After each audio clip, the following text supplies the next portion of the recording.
Hey guys, tonight, we're traveling somewhere that many people imagine as the birthplace of wisdom, marble temples glowing beneath a golden sun, philosophers calmly debating beneath olive trees, and proud citizens shaping the foundations of democracy. If you enjoy drifting through history before sleep, take a quiet moment to like the video, subscribe if you'd like to return for another journey, and tell me where you're listening from tonight.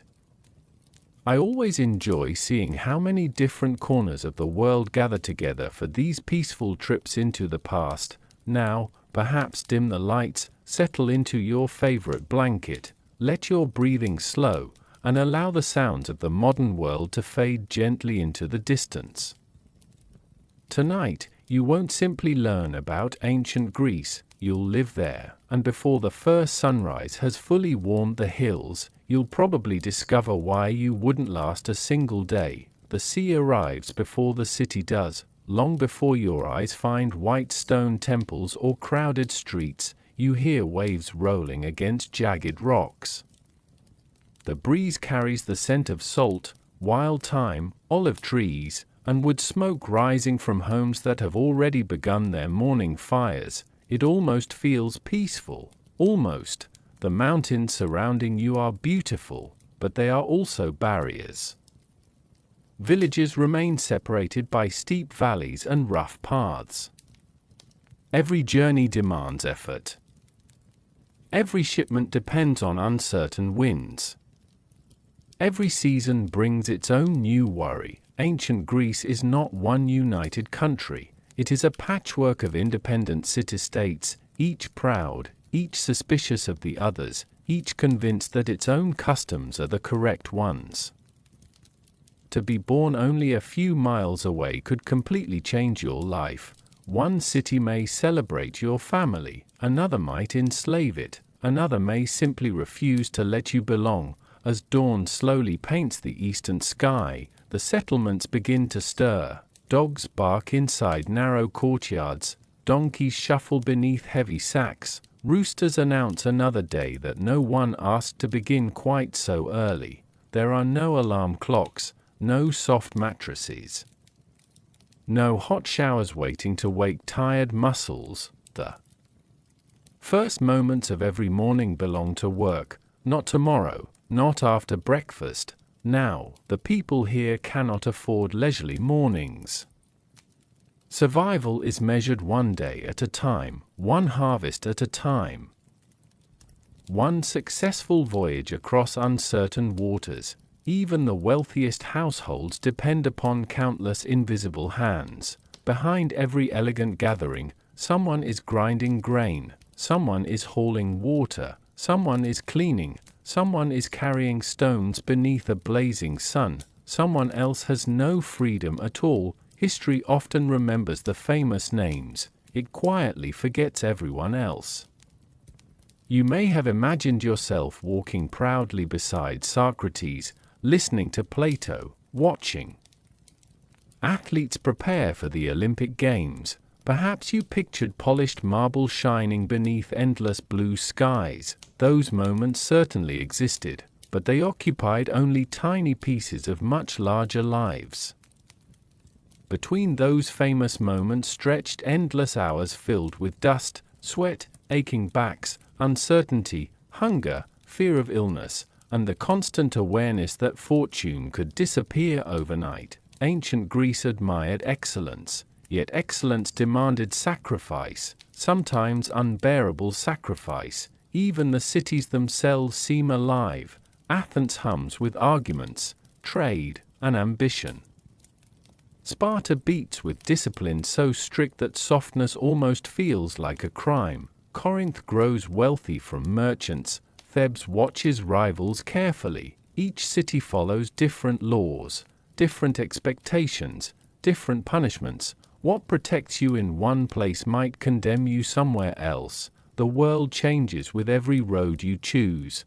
As you wander farther, the beautiful image painted by modern imagination begins to crack. The bright temples stand beside cramped homes, elegant. Statues overlook crowded workshops. Public celebrations share space with people whose names history never bothered to preserve. Children carry responsibilities long before they understand them. Women live under rules they did not create. Foreigners remain outsiders no matter how long they stay. Slaves keep entire households functioning while rarely appearing in the stories carved onto monuments. The glorious civilization rests upon countless ordinary lives, and many difficult ones. Perhaps the greatest surprise is not how different ancient Greece feels, it is how familiar certain emotions remain. Parents still worry. Young people still dream of easier futures. Neighbors gossip. Merchants bargain. Children laugh despite hardship. People search for meaning while wondering whether the gods are listening. Across more than 2,000 years, those quiet human moments survive. Yet everything surrounding them is harsher than most of us could comfortably imagine. As the first full rays of sunlight spill across the hills, your own journey is only beginning. You have survived the night, barely, but the day ahead asks far more of you than simply staying alive, because in ancient Greece, the moment you open your eyes each morning determines almost everything that follows, and with the coming dawn, it is finally time to wake up in ancient Greece. The darkness has only just begun to retreat when something stirs you from sleep. It is not the gentle melody of birdsong, nor the comfort of a warm room welcoming another peaceful morning. Instead, it is the unmistakable chill of stone beneath your body, the faint ache in your shoulders, and the muffled sounds of a household already beginning its work. The day has arrived whether you are ready for it or not. You slowly open your eyes. The room around you is small, surprisingly small. Thick stone walls keep some of yesterday's heat trapped inside, but during the night they have surrendered much of it to the cool air. A simple woven mat rests beneath you. If your family is fortunate, perhaps there is a thin mattress stuffed with dried reeds or wool. If not, the floor itself has served as your bed. Comfort is a luxury, sleep is simply another necessity. Squeezed between long hours of labor, a faint glow slips through the wooden doorway as someone nearby feeds fresh wood into the household fire. Smoke curls upward through an opening in the roof, leaving behind the familiar scent of ash that clings to clothing, blankets, and even hair. Before you have fully awakened, someone is already moving. An older woman kneels beside a hand mill, pushing one heavy stone against another. Grain slowly becomes coarse flour beneath her steady rhythm. Scrape, turn, scrape. Turn, the sound repeats endlessly. Every loaf of bread begins exactly like this. There are no machines waiting to help. Every meal begins with someone's aching arms. Outside, the city is slowly stretching awake. You hear sandals striking packed earth. A goat bleats impatiently from a nearby courtyard. Roosters call across neighboring homes as if competing with one another, somewhere farther away. A potter has already begun shaping wet clay before the morning heat becomes unbearable. Life begins early because the sun will soon become another challenge. You rise carefully. Water waits inside a clay vessel, but there is very little of it. Every drop was carried here by hand, collected from a public fountain or spring. No one wastes it. You splash only enough across your face to remove the sleep. Bathing is not part of every morning. In many homes, it happens only when circumstances allow. Even then, cleanliness means something very different than it does today. The fresh scent of soap does not fill the air. Instead, there is olive oil, dust, smoke, and earth. Getting dressed takes only moments. Your clothing is simple, a linen or wool tunic tied with a belt. Perhaps a cloak if the morning air feels cold. Nothing is tailored, nothing is extravagant. The cloth has likely been woven by members of the household over many weeks. Every thread represents hours of patient work. Shoes, if you own them, are little more than leather sandals. Many people spend much of their lives barefoot. Their feet become as tough as the rocky roads beneath them. Breakfast arrives quietly, if it arrives at all. A small piece of coarse barley bread, perhaps a few olives, maybe a handful of figs left from the previous harvest. Goat cheese appears only if the family has enough to spare. Honey is treasured, meat is rare. The rich may enjoy larger meals. But most people begin the day with just enough to quiet the emptiness in their stomachs. No one expects abundance. As you eat, conversation remains brief. There is little time for lingering. The animals must be fed. Fields require attention. Fishing boats cannot wait for late risers. Merchants hurry to prepare their stalls before customers arrive. Every member of the household carries responsibilities, regardless of age. Even children understand that idle hands rarely stay welcome for long. Step outside, and the streets reveal a different picture than the gleaming grease often imagined in modern films. The roads are uneven. Loose stones shift beneath your sandals. Drainage channels run beside the pathways, carrying away rainwater and less pleasant things. The smell changes with every few steps. Fresh bread drifts from one doorway. Animal dung waits around the next corner. Smoke hangs low between buildings. Donkeys squeeze through narrow lanes carrying jars of wine or baskets overflowing with vegetables. Neighbors greet one another with familiar nods, but everyone keeps moving. Time is measured by daylight. Once the sun climbs higher, the heat begins pressing against every wall and rooftop. Shade becomes precious, work becomes harder. The rhythm of the city quickens. From somewhere above, the Acropolis watches silently over everything. Its temples gleam in the growing sunlight, magnificent against the blue sky. Yet below those beautiful monuments, ordinary life continues much as it always has. Someone patches a cracked roof. Someone argues over the price of onions. Someone quietly wonders whether this year's harvest will be enough. The grandeur of ancient Greece stands upon thousands of ordinary mornings exactly like this one. As you begin walking farther into the waking city, you notice something else. Not everyone moves with the same confidence. Some people step aside. Others expect the path to clear before them, without anyone speaking a single word. Invisible lines already divide the people around you, and before long, you will discover that in ancient Greece, knowing your place could matter far more than anything you owned.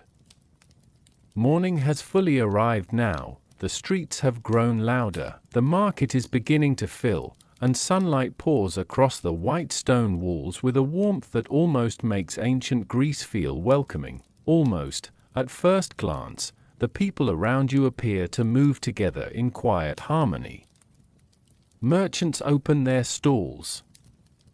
Craftsmen sweep yesterday's dust from their workshops. Farmers guide donkeys carrying baskets of olives, onions, and clay jars filled with wine. Everyone seems to know exactly where they belong, and that is because they do. Long before you were born, before you took your very first breath, your place in society had already begun to take shape, not through your dreams, not through your talents, but through your birth. As you continue walking, you notice something peculiar. Some men walk confidently through the crowded streets, speaking loudly, greeting neighbors by name, discussing politics as though the city itself belongs to them. Others lower their eyes. Some step aside before anyone even asks. No written sign explains this silent choreography. No bell announces who holds power. Everyone simply knows. Invisible rules surround every conversation. Ancient Greece loved order, not the peaceful order of quiet gardens, but the carefully balanced order of people knowing exactly who stood above them and who stood below. Questioning that order could make life unexpectedly difficult. The city itself reflects these invisible layers. Near the center rise impressive public buildings built from marble and limestone. Wide gathering spaces invite important discussions. Temples overlook the rooftops, reminding everyone that the gods are watching, but only a short walk away. Narrow alleys twist between modest homes where families live in cramped rooms, sharing walls so thin that neighbors hear nearly every conversation. The distance between wealth and hardship is measured by only a few streets, yet those few streets separate entirely different lives. You soon discover that respect is rarely distributed equally. Older men receive it almost automatically. Successful landowners command attention without raising their voices. Former soldiers carry quiet pride in the way they stand. Skilled craftsmen earn admiration through years of patient work. Even clothing quietly reveals status: a finer cloak, better sandals, cleaner fabric. Nothing is announced aloud, everything is noticed. People spend their entire lives reading these small signals. One careless mistake, one forgotten custom, one public embarrassment, and whispers begin before sunset. Reputation is as valuable as land, perhaps even more so. The household itself mirrors the city's structure. Every family has someone expected to lead. Instructions travel downward, obedience travels upward. Children learn these patterns almost before they learn language. Respect your elders, honor your family, protect your household's name, do not shame those who came before you. A family's reputation may take generations to build, and only moments to damage. Even laughter has its proper place, even silence carries meaning. As the streets become busier, you notice strangers arriving from distant islands and neighboring lands. Their clothing differs slightly, their accents sound unfamiliar. Some bring valuable goods, purple dyes, fine pottery, exotic spices. Others arrive seeking work. Business continues politely enough, but acceptance is another matter. Being welcomed into the marketplace does not always mean being welcomed into society. Many visitors spend years living among Greeks, yet remain outsiders forever. Friendship exists. Trust must be earned. Belonging is something else entirely. Every city-state creates its own version of these unwritten rules. Athens celebrates debate and education, yet carefully decides who deserves a voice. Sparta values discipline above comfort, expecting nearly every citizen to sacrifice personal desires for the strength of the state. Corinth rewards successful trade. Other cities follow traditions shaped by generations of local customs. Travel only a few days, and familiar expectations suddenly disappear. The same action praised in one city may bring suspicion in another. Learning these differences is not simply polite, it can protect your future. As midday approaches, shadows shorten across the streets. The marketplace grows noisier. Arguments rise and disappear. Children weave between adults carrying baskets larger than themselves. Workers wipe sweat from their brows before returning to endless tasks. Above them all, the temples remain calm, silent witnesses to thousands of ordinary lives unfolding beneath their gaze. From a distance, the city appears magnificent, orderly, civilized, timeless. Yet beneath its graceful appearance lies a carefully maintained ladder. Some people climb comfortably, many remain exactly where they began. A few never receive the opportunity to climb at all. The system is not hidden, it is accepted. Questioning it rarely changes anything. Living within it changes everything.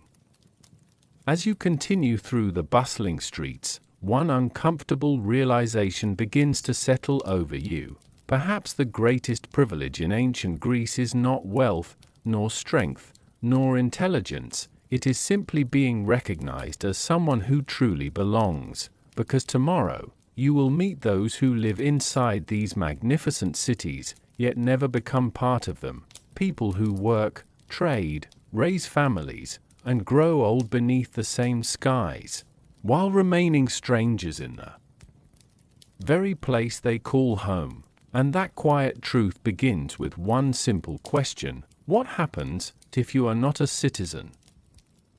The city has begun to feel almost familiar. You recognize the winding streets, the scent of fresh bread drifting from nearby ovens, the distant hum of merchants bargaining beneath the morning sun.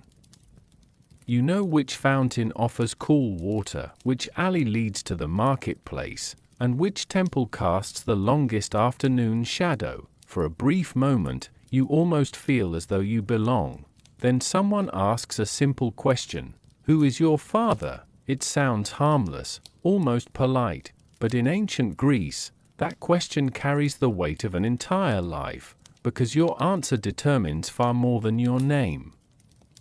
It determines whether the city considers you one of its own. Modern visitors often imagine that anyone living inside a Greek city automatically shared in its freedoms.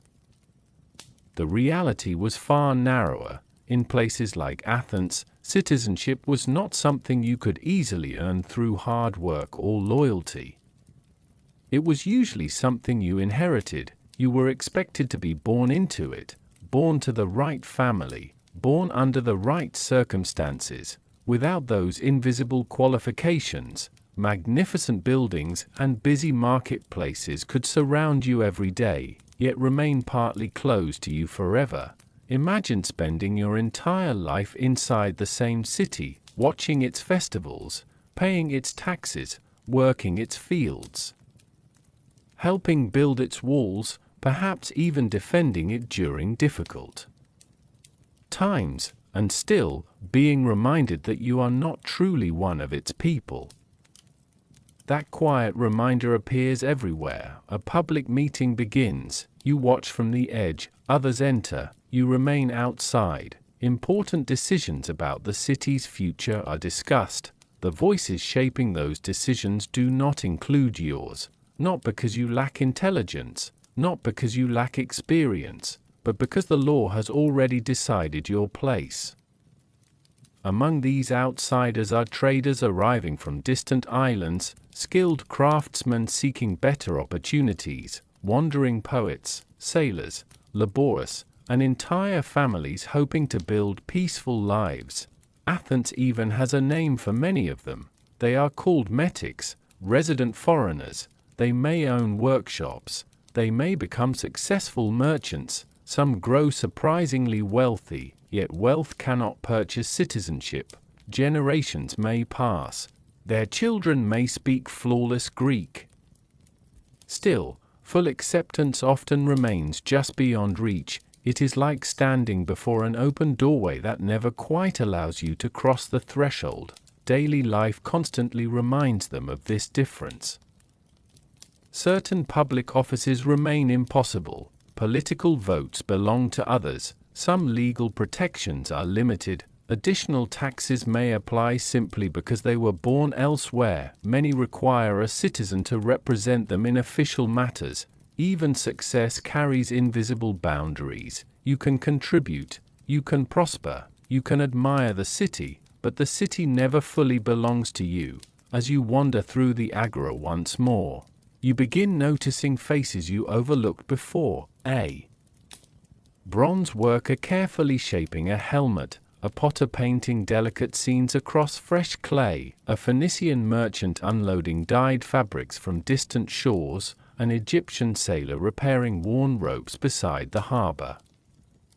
Their hands help fill the city with life, their skills enrich its economy, their stories stretch across the Mediterranean. Without them, daily life would become far more difficult, yet many citizens still see them as temporary guests, even after decades. It is a strange contradiction. The city depends upon them, but keeps them at arm's length.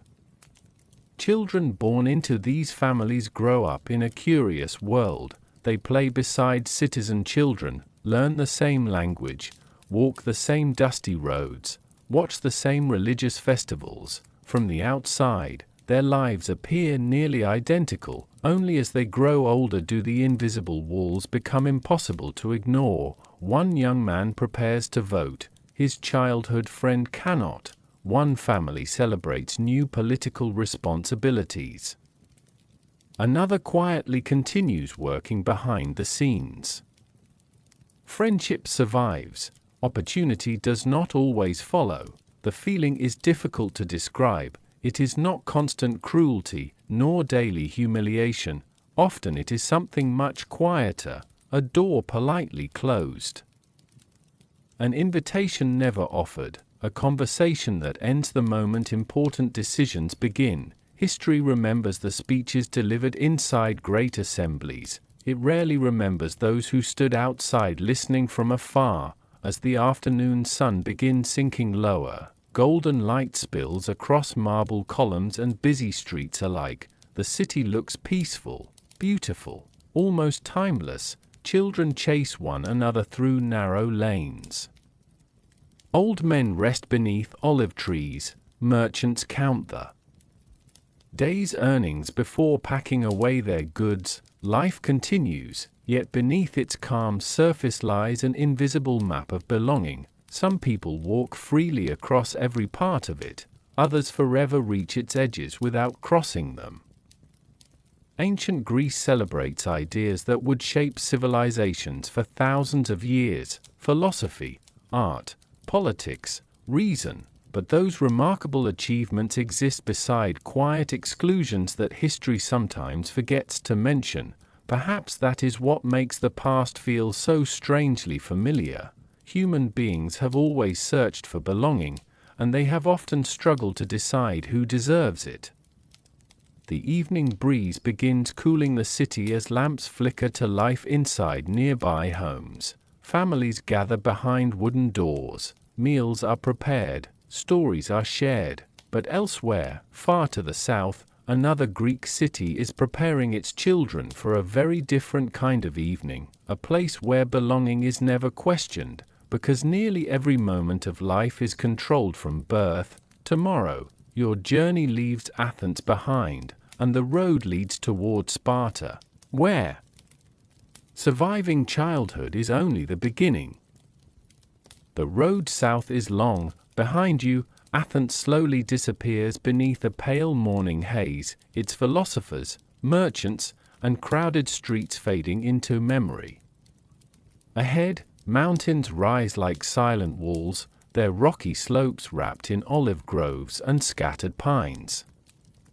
The air grows cooler as you climb, and with every step, the world seems to become quieter. It is a peaceful journey, but the place awaiting you is anything but peaceful. Beyond these hills lies Sparta, a city whose name still echoes through history as a symbol of strength, discipline, and fearless warriors. For centuries, people have admired the Spartans. They imagine gleaming shields, heroic last stands, fearless soldiers marching together beneath the blazing Greek sun. Those stories are not entirely untrue. They are simply incomplete, because before a Spartan ever became a warrior, he first had to survive being a child. As the city comes into view, something immediately feels different. There is no bustling harbor, no grand marketplace overflowing with exotic goods, no lively crowds debating philosophy beneath elegant colonnades. Sparta appears surprisingly plain, practical, reserved. Its buildings seem built for usefulness rather than beauty. Luxury is not admired here, it is viewed with suspicion. Anything that softens a person is believed to weaken the city itself. Even wealth is expected to remain modest. Displaying too much comfort invites quiet criticism. The people move with remarkable purpose. Conversations are short. Laughter is softer than you might expect. Children do not run carelessly through the streets. Instead, groups of boys move together under careful supervision, their expression serious despite their youth. In Sparta, childhood ends early, very early. Imagine being only 7 years old, an age when most children still seek the reassurance of home. Now imagine leaving that home behind, not for a visit, not for a season, but for years. Spartan boys entered a state-run training system known as the agoge. Here, the city became their family, discipline became their closest companion, comfort became a distant memory. The purpose was simple: to shape every boy into a soldier capable of enduring hardship without complaint. The days began. Before sunrise, simple meals, long marches, running across rough ground barefoot, learning to fight, learning to obey, learning to endure hunger without asking for more food. Stories tell of boys being encouraged to steal extra food. Not because stealing was praised, but because getting caught revealed carelessness. Whether every tale is entirely true remains uncertain. What is certain is that survival often depended upon toughness beyond what most modern people could imagine. Even sleep offered little comfort: simple bedding, cold nights, few possessions. Every hardship was considered another lesson. Pain was not always something to avoid. Sometimes it was something to master. A scraped knee, an empty stomach, a freezing morning. These were treated as ordinary parts of growing stronger. Compassion existed within families, but public life demanded resilience. The girls of Sparta lived very different lives from women in many other Greek cities. They did not enter the agoge, yet they were also expected to become physically strong, running, throwing, wrestling, exercises that surprised many visitors from elsewhere in Greece. The belief was that healthy women would one day raise healthy children. Compared with women in Athens, Spartan women often enjoyed greater freedom of movement and property rights. Even so, their lives ultimately served the needs of the state. Strength remained the highest virtue, only its purpose differed. As you wander farther through Sparta, another truth slowly becomes impossible to ignore. This disciplined society depends upon countless workers who are not Spartans at all. Fields stretch across the countryside. Harvests appear each season. Food reaches every household. Yet much of this labor is performed by the helots, people forced into servitude after earlier wars. Their presence allows Spartan citizens to dedicate themselves almost entirely to military life. Without them, the famous Spartan system could scarcely function. History often celebrates the warriors. It rarely pauses beside those who fed them. Visitors from other city-states frequently found Sparta unsettling. There were fewer magnificent temples, fewer lavish festivals, less interest in artistic display. The city's greatest pride was not its architecture, but its discipline. Its greatest monument was not built from marble, it was built from human lives shaped by relentless routine, generation after generation. As evening settles over the valley, the sounds of the city soften, training grounds grow quiet, cooking fires begin to glow, families gather together after another demanding day. For a brief moment, Sparta almost seems gentle. Children rest, parents speak quietly. The mountains surrounding the city catch the last golden light before darkness slowly descends. It is a peaceful scene, yet beneath that peaceful silence lies constant preparation. Every child understands that tomorrow will demand more endurance, more obedience, more sacrifice. Perhaps that is why Sparta fascinated the ancient world. It asked ordinary people to live extraordinary lives, not through comfort, but through relentless discipline. And as the stars begin appearing above the hills, your own journey turns toward another hidden foundation of Greek society, one far less celebrated, far less discussed, yet impossible to ignore, because beyond the fields, behind the homes, beneath the prosperity of nearly every city-state, stand countless lives lived without freedom. Tomorrow, you will meet the people history so often left unnamed. Morning arrives quietly once again. The first rays of sunlight slip over the tiled rooftops, painting the marble temples with soft shades of gold. Somewhere nearby, roosters announce the beginning of another day, while smoke rises gently from dozens of household hearths. From the streets below, life appears to unfold exactly as it did yesterday. Merchants prepare their stalls, farmers lead their animals beyond the city gates, children chase one another through narrow lanes before being called back to their chores. The city is awake, but behind many wooden doors, a very different world is beginning. One that most history books barely pause to notice. If you had been born a woman in much of ancient Greece, particularly in cities like Athens, your world would often be measured not by roads traveled, but by rooms. The household was your universe. Its walls quietly defined the rhythm of nearly every day. Long before sunrise, work had already begun. The household fire needed tending. Water had to be fetched from public fountains, carried home in heavy clay jars balanced carefully against aching shoulders. Grain waited to be ground into flour using heavy stone mills, a slow, repetitive task that could occupy hours before the day's first meal was even prepared. These were not occasional duties, they were the steady heartbeat of everyday life. The home itself was rarely silent. The scrape of grinding stones, the gentle crackle of the fire, the soft rustle of woven cloth passing through skilled fingers.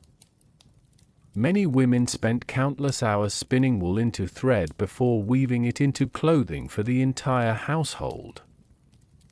Every tunic, every cloak, every blanket represented weeks of patient labor. Nothing arrived from a distant factory. Nothing could simply be replaced. Even repairing worn garments became an ordinary part of the week. A small tear ignored today might become tomorrow's unusable cloak. Marriage often arrived early, sometimes while a young woman was still little more than a teenager. The decision was rarely hers. Families arranged marriages to strengthen alliances, protect property, or improve social standing. Love could certainly grow with time, but it was not always the reason two people first shared a home. A wedding marked not the beginning of freedom, but the beginning of new responsibilities. Soon there would be children to raise, food to prepare, servants to supervise, if the household was wealthy enough to have them, or endless chores to complete alone. If it was not, stepping outside required purpose. Many respectable women did not wander the city simply for pleasure. Public life belonged mostly to men. The bustling agora, filled with debates, merchants, and political discussions, remained a place women often visited only when necessary, and sometimes accompanied by others. Their influence within the household could be considerable. Beyond its walls, their voices became much quieter. The city knew they were there. It simply expected them to remain mostly unseen. Yet daily life was never entirely confined indoors. Religious festivals occasionally offered rare opportunities to gather with other women. Sacred processions wound through the streets beneath bright skies. Songs echoed between marble temples. Offerings were carried with careful hands.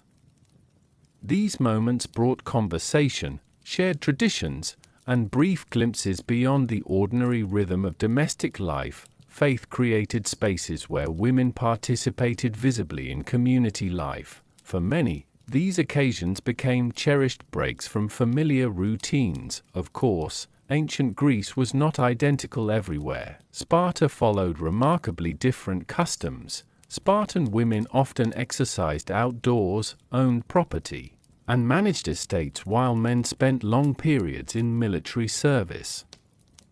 Visitors from Athens sometimes viewed this independence with surprise. Some even found it unsettling. The same civilization contained strikingly different expectations depending on which city's walls surrounded you.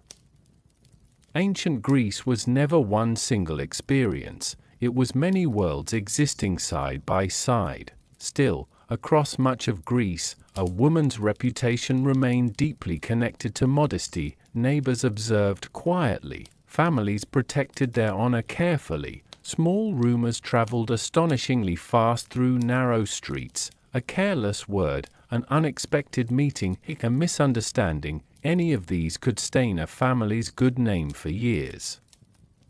Reputation became another invisible responsibility, carried each day, heavy, yet impossible to set aside. As afternoon light filters gently into the courtyard, children laugh while chasing one another beneath an olive tree, bread cools beside the hearth. Fresh water rests inside painted clay jars. A mother patiently teaches her daughter how to weave straight lines into growing fabric, not because she wishes to burden her, but because one day these skills will become essential. Knowledge passes quietly from one generation to the next.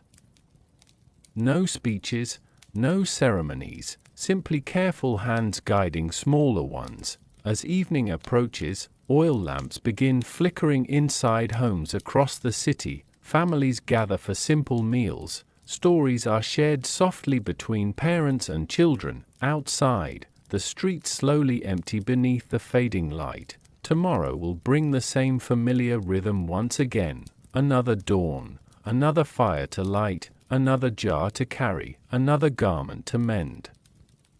The work is endless, yet within these ordinary moments, countless women quietly held households together, preserving traditions that allowed entire communities to endure. History often carved the names of kings, generals, and philosophers into stone. But it was these unseen daily routines that truly sustained the ancient world. And as darkness settles over the rooftops, another question quietly emerges. If so much of Greek society depended upon invisible labor, who performed the work no one else wished to do? The answer waits with the coming sunrise, in lives lived without choice, without freedom, and too often, without a name. The morning mist settles over the Greek countryside as the city slowly begins another day. From a distance, everything appears peaceful. The markets open, the workshops fill with the sounds of craftsmen, ships arrive carrying valuable goods from distant shores, temples rise proudly above the streets, shining beneath the Mediterranean sun. Ancient Greece looks like a world built on intelligence, beauty, and achievement, but beneath that impressive surface, another reality exists, a reality carried on tired shoulders, a reality that allowed many others to live the lives history remembers. As you walk through the city, you begin noticing people whose movements are different. They carry heavy baskets through crowded streets, they stand quietly beside wealthy households, they work long hours in workshops, farms, mines, and ships. Many wear no special mark announcing their condition. They simply blend into everyday life, and that is what makes their existence easy to overlook.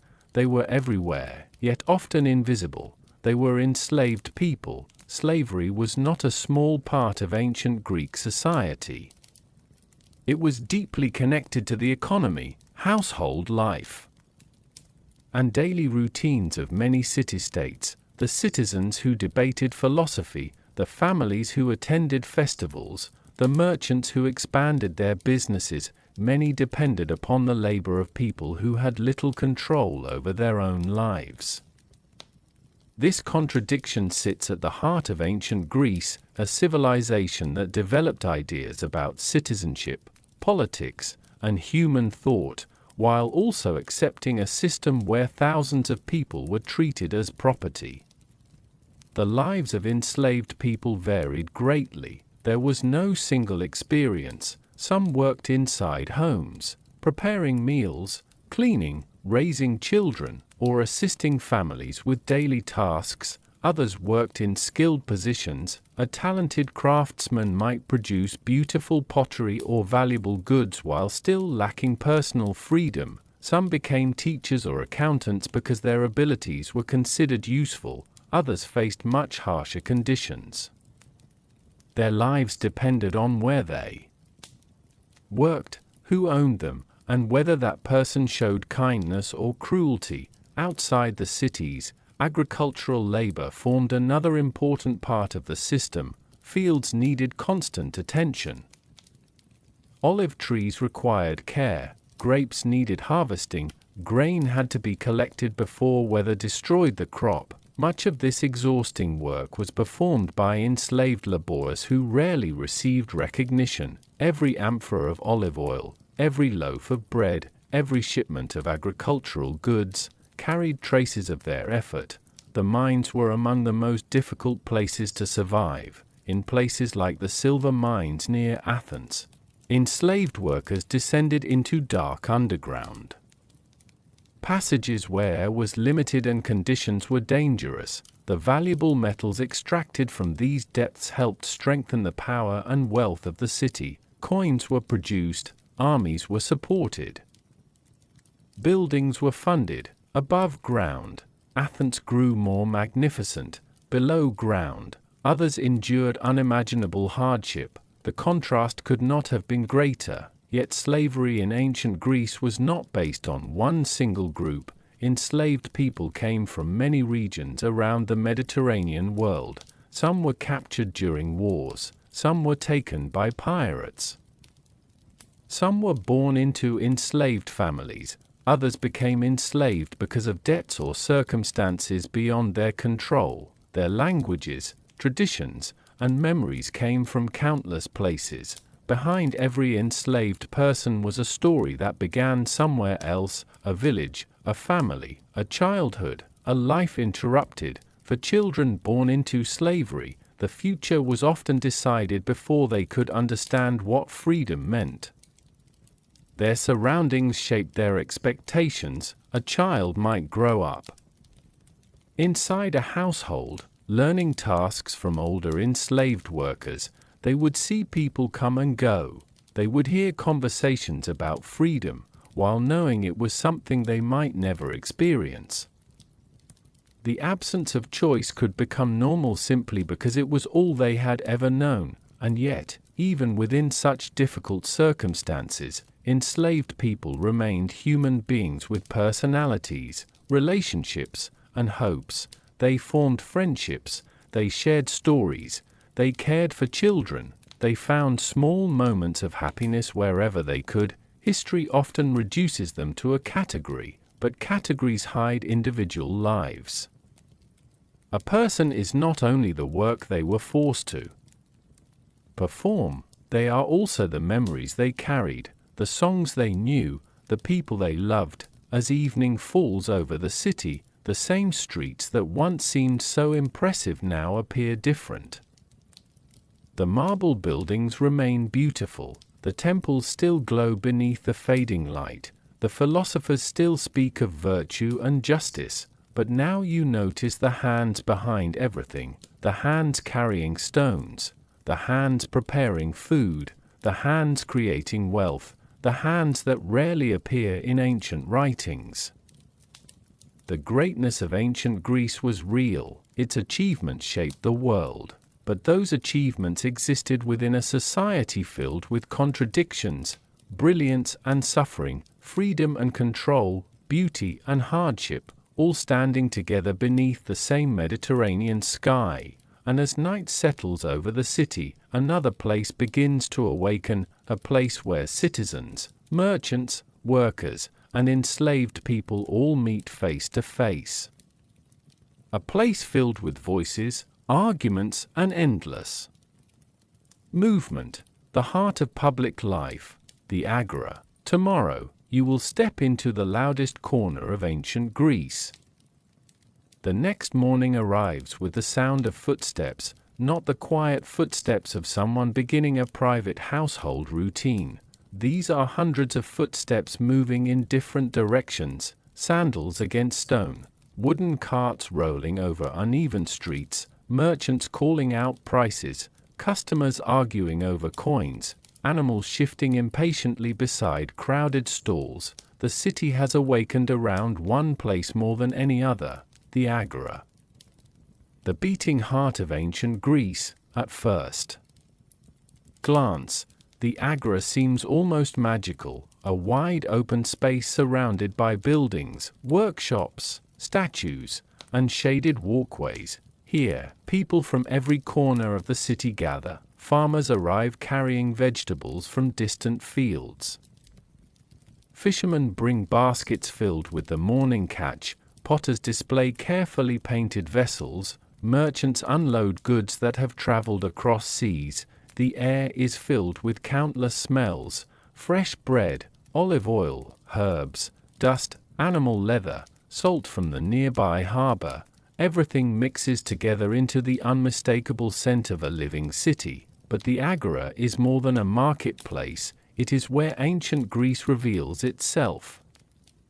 This is where people exchange goods, but also rumors, ideas, arguments, promises, complaints. The agora is where citizens meet face to face and where reputations can rise or fall within a single conversation. A successful merchant might leave with greater wealth.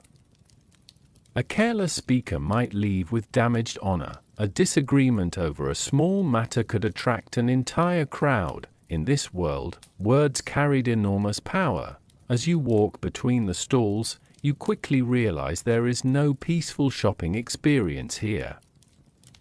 There are no quiet aisles, no organized lines, no private conversations.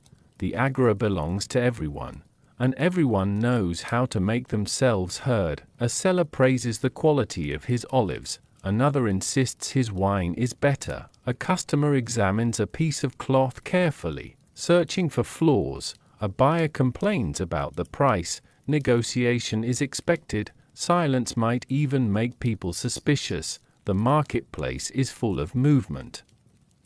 Donkeys squeeze between people carrying heavy loads. Children follow their parents through the crowd. Dogs search beneath tables hoping for forgotten scraps. Workers hurry from one task to another. The wealthy and the poor share the same space, but they experience it differently. A wealthy citizen may come to discuss politics or meet friends beneath shaded columns. A poor laborer may come only because he needs work. The same place offers opportunity to some and necessity to others.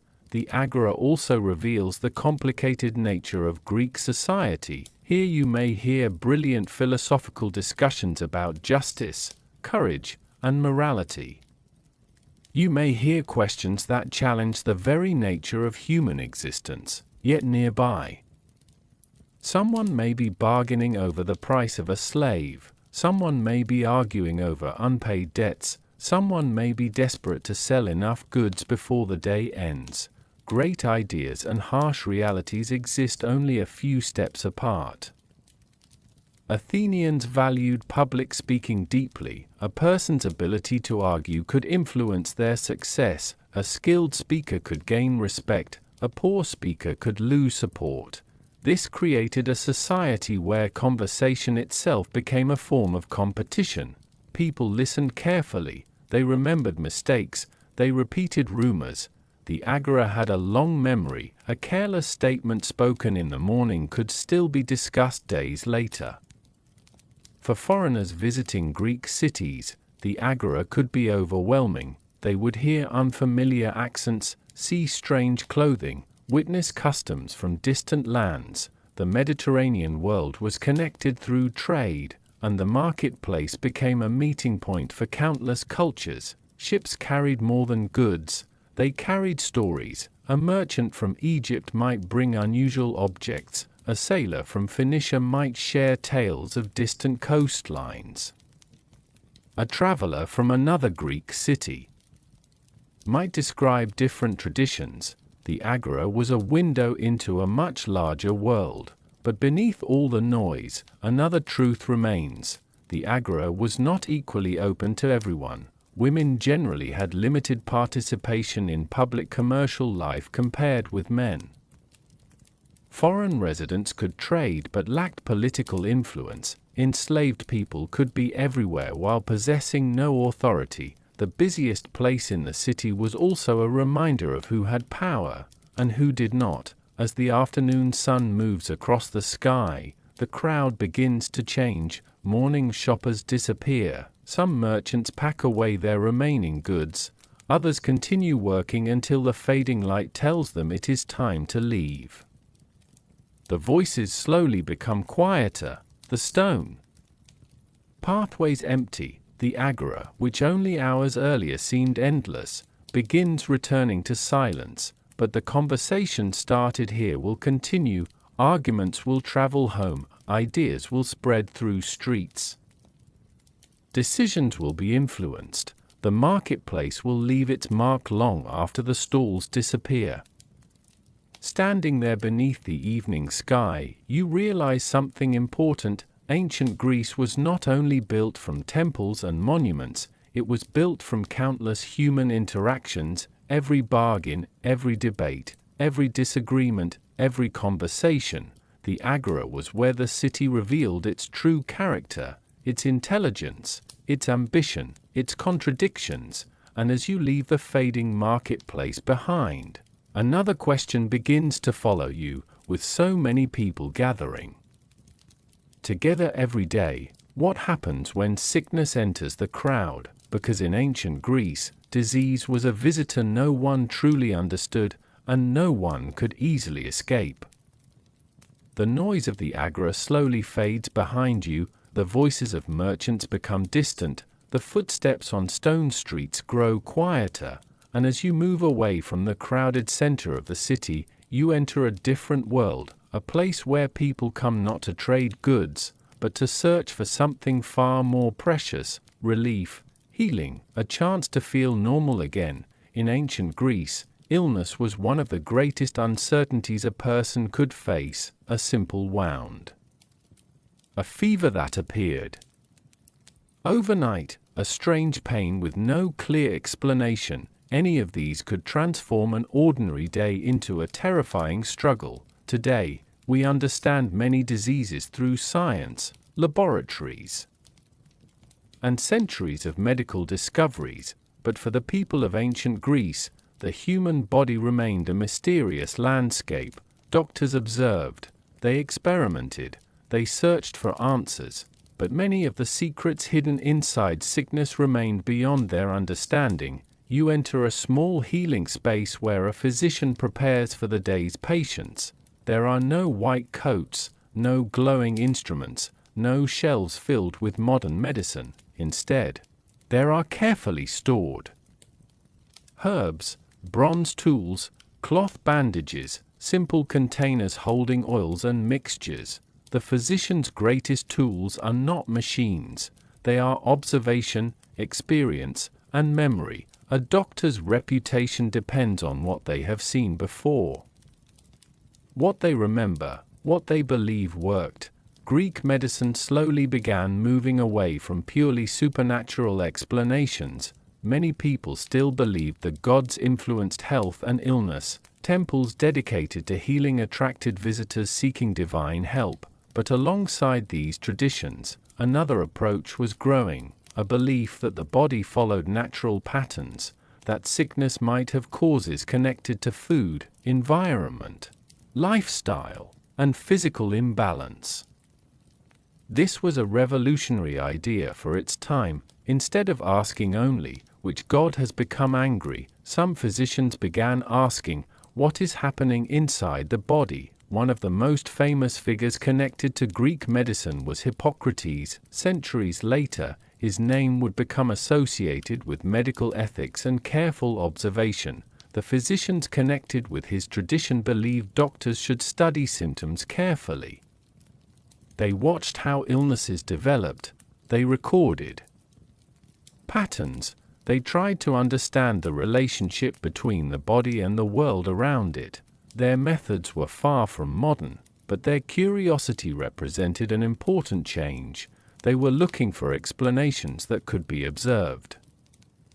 Yet even the most skilled physician faced enormous limitations. Without knowledge of bacteria and viruses, many illnesses remained confusing. A doctor could see a person suffering, they could describe the fever, they could recognize weakness, they could predict that someone might not survive, but they often did not know the true cause. A person could become sick after drinking contaminated water, and no one understood the invisible organisms responsible. A wound could become dangerous, and the tiny enemies entering the body remained unseen. Treatments were often based on ideas that seem strange today. Some physicians believed health depended on maintaining balance among bodily fluids known as humors. If these fluids became uneven, illness could follow. To restore balance, treatments might include changes in diet, herbal remedies, or procedures intended to remove excess fluids. Some methods provided comfort, some may have helped, others could make a person weaker. The line between healing and harm was often difficult to recognize. Surgery was especially frightening. Without modern anesthesia, operations depended on a patient's ability to endure pain. A physician might clean wounds, remove damaged tissue, or attempt to repair injuries from accidents and battles. Success required incredible skill, but even a small mistake could have serious consequences. Infection remained one of the greatest dangers. A treatment that saved one person might fail completely for another. Still, it would be unfair to view Greek physicians simply as people who lacked knowledge. They were working in a world where answers were hidden. Every careful observation represented a small step forward. Every recorded case became information for future generations. They were standing at the beginning of a long road, a road that would eventually lead humanity toward deeper understanding. As evening settles over the city, the healing spaces grow quieter. A physician cleans their tools. Patients return home carrying medicines, advice, or sometimes only hope. Outside, the same streets continue their ordinary rhythm. Families prepare meals, merchants close their shops, children settle indoors, but somewhere nearby, someone worries through the night. Beside a sick family member, waiting, watching, hoping, because the greatest challenge in ancient Greece was not only that medicine had limits, it was that sickness itself remained mysterious. People could see the effects, they could feel the suffering, but they could not see the hidden causes. And when disease arrived suddenly, when entire neighborhoods became ill, when no explanation could be found, fear often filled the space where knowledge was missing. Tomorrow, your journey moves deeper into that uncertainty, into a world where invisible threats could spread through cities silently, and where even the wisest minds struggle to understand why some people lived while others did not. The night has passed quietly, but somewhere beyond the walls of the city, someone wakes with a burning fever. A child coughs beside a sleeping family. A farmer feels a sudden weakness in his arms. A merchant notices that the strange illness spreading through a neighboring street has finally reached his own home. At first, there is confusion, then concern, then fear, because in ancient Greece, sickness was not only painful, it was mysterious. People could see what disease did. They could hear the coughing, they could feel the heat of fever, they could watch a healthy person become weak within days, but the hidden enemy remained invisible, and an enemy you cannot see is often the most frightening of all. As you walk through the city in the early morning, everything appears normal. The baker still prepares bread, the fisherman still carries his catch, the merchant still opens his stall. Life continues because it must. Yet behind closed doors, families quietly watch for signs of illness, a strange cough, a tired expression, a wound that refuses to heal. Every small change creates a question: is it nothing, or is something worse beginning? Modern people live in a world where many Causes of disease are understood, we know about germs. We understand how infections spread. We have developed medicines and treatments that would seem almost magical to people living thousands of years ago. But ancient Greeks did not have this knowledge. They lived in a world where the smallest invisible organisms were completely unknown. A person could drink unsafe water and become sick days later, without ever knowing why. A disease could pass from one household to another, without anyone seeing the path it traveled. Because the causes were hidden, explanations often came from what people could observe. Some believed illness was connected to the environment. Bad air, unhealthy surroundings, seasonal changes. Others believed the body had fallen out of balance, and many continued to believe that divine forces influenced human health. The gods were powerful, the gods could reward, the gods could punish, and when something terrible happened without explanation, people naturally searched for meaning. One of the most frightening experiences was watching an illness move through a community. A single sick person became a source of worry, then several, then many. The familiar streets of the city changed. Neighbors became cautious, families became protective. People wondered whether visiting friends was safe, whether gathering in crowded spaces was wise, whether tomorrow would bring better news, or worse. The uncertainty itself became a burden. Physicians tried their best with the knowledge available to them. They watched symptoms carefully. They compared different illnesses. They studied how long diseases lasted. They noticed patterns. A doctor might recognize that one sickness behaved differently from another. They might understand that certain conditions appeared during certain seasons.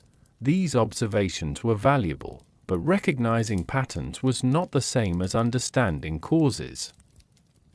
A person could describe a storm perfectly, without knowing what creates thunder. Some illnesses were especially terrifying because they arrived suddenly. A person might appear healthy one day, then become dangerously weak the next. Families were forced to confront the limits of their control. There were no guarantees, no promise that wealth could protect you, no assurance that a respected family name would save you. Disease ignored social boundaries.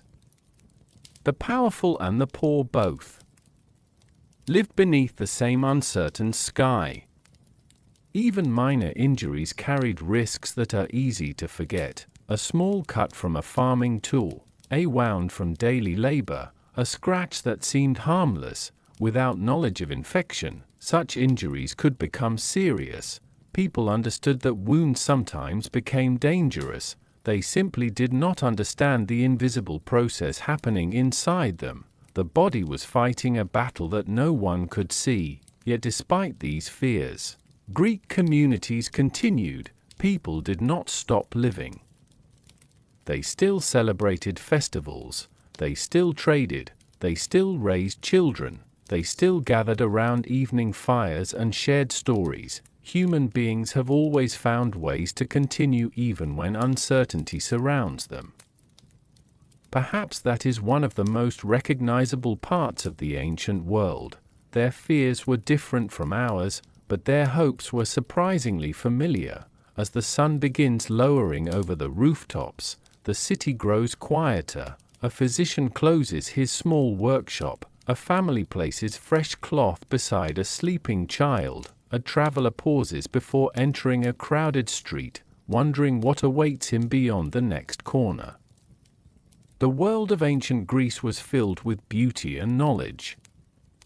But it was also filled with questions that had no answers, and among all those questions, one remained especially powerful. Why did some people survive while others disappeared? Why did the same illness pass through one home lightly, yet destroy another completely? The ancient world searched for explanations everywhere, in nature, in the body, in the heavens, and sometimes among the gods themselves. Tomorrow, your journey enters the fragile world of food and survival, where a simple harvest could decide whether a family would rest peacefully or face another uncertain season.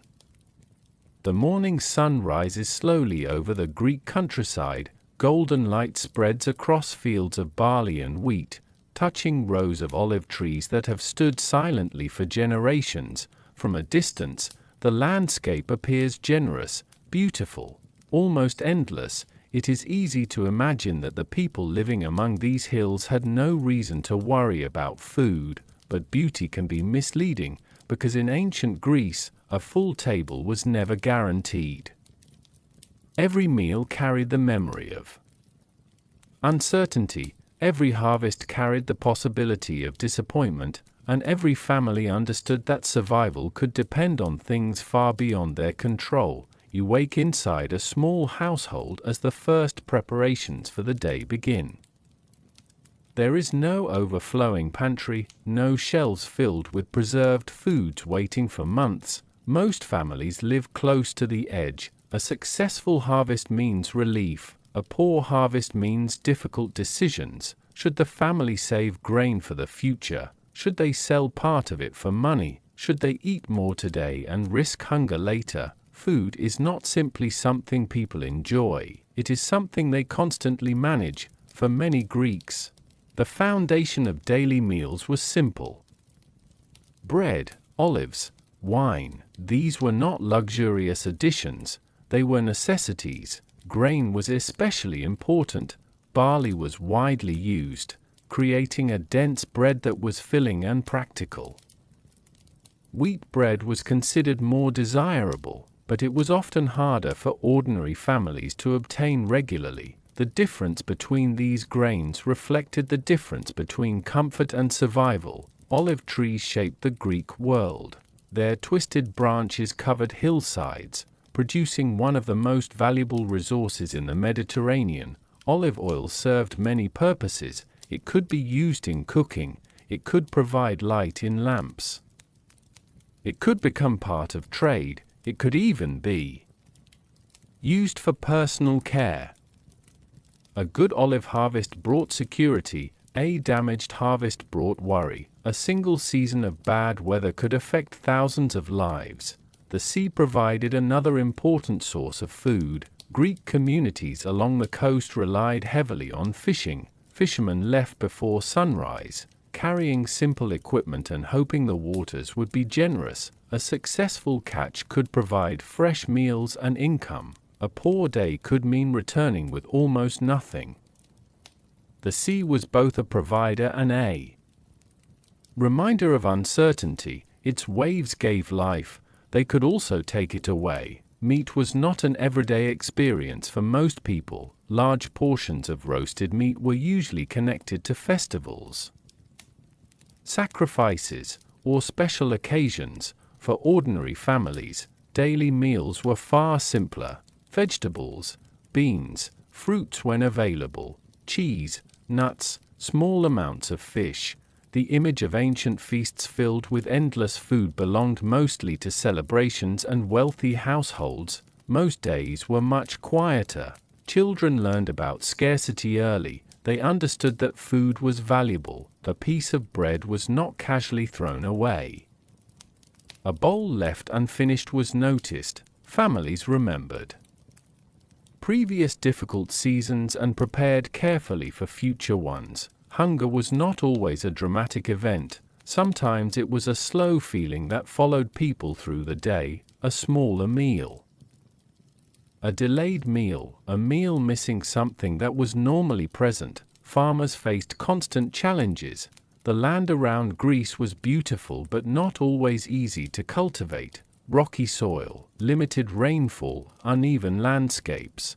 These conditions required patience and hard work. Farmers depended on weather patterns they could not control. Too little rain could damage crops. Too much rain could ruin them.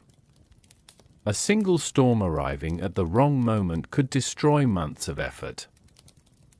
Trade helped many Greek cities survive. Ships carried grain from distant regions across the Mediterranean. Markets connected communities that depended upon one another. But trade also created vulnerability. Storms could sink ships, conflicts could interrupt supplies, prices could rise suddenly. a city that depended on imported grain always lived with a quiet concern: what if the ships did not arrive? What if the next shipment was delayed? Inside wealthy homes, food looked very different. Large households could afford more variety. They might enjoy expensive ingredients, imported goods, and larger gatherings, but even wealth could not completely remove uncertainty, disease, political changes, failed crops, and economic problems could affect anyone. The difference was that some people had more protection when hardship arrived, others had almost none. As evening settles over the countryside, families gather around simple meals, the fire burns gently, voices become quieter, bread is divided carefully, stories are shared. The day ends not with abundance, but with gratitude for what was available. Because in ancient Greece, food represented more than nourishment. It represented stability, hope, security, the feeling that tomorrow might be manageable. Yet beyond the fields and kitchens, another danger always waited, a danger that could empty farms, destroy homes, and take away everything people had built. The ancient Greeks lived among rival cities that could become enemies overnight, and when peace disappeared, ordinary people were the ones who carried the greatest burden. Tomorrow, your journey enters a world where the sound of marching feet could change an entire lifetime, a world of war, uncertainty, and survival. The evening breeze moves gently across the Greek countryside. For a moment, everything feels calm. A farmer closes the gate to his field. A family gathers around a small fire. A merchant counts the day's earnings before resting. The stars begin appearing above the hills, and the world seems peaceful. But in ancient Greece, peace was never something people could completely trust. Beyond the quiet homes and olive groves, another reality always waited. A message carried by a messenger. A disagreement between leaders, a broken alliance, a sudden accusation, and within moments, neighbors could become enemies. The Greek world was not a single united nation. It was a collection of independent city-states, each protecting its own interests, traditions, and ambitions. Athens, Sparta, Corinth, Thebes, many others. They shared language, religion, and culture. They worshipped many of the same gods. They celebrated similar festivals, yet they often competed fiercely with one another. Pride was powerful, honor mattered deeply, and when two cities believed their reputation was threatened, conflict could quickly follow. For ordinary people, war did not begin with famous speeches or dramatic battles. It began quietly, a farmer looking toward the road as soldiers passed by, a mother wondering whether her son would return, a merchant watching trade routes become unsafe, a family hiding extra grain because they did not know how long supplies would last. War changed daily life long before anyone saw a battlefield. The Greek landscape itself shaped the way wars were fought. Mountains divided communities, islands separated fleets, narrow valleys created natural barriers. Each city developed its own military traditions based on its surroundings and values. Athens relied heavily on naval power. Its ships controlled important sea routes. Sparta became famous for its disciplined infantry. Its soldiers trained from childhood to fight together.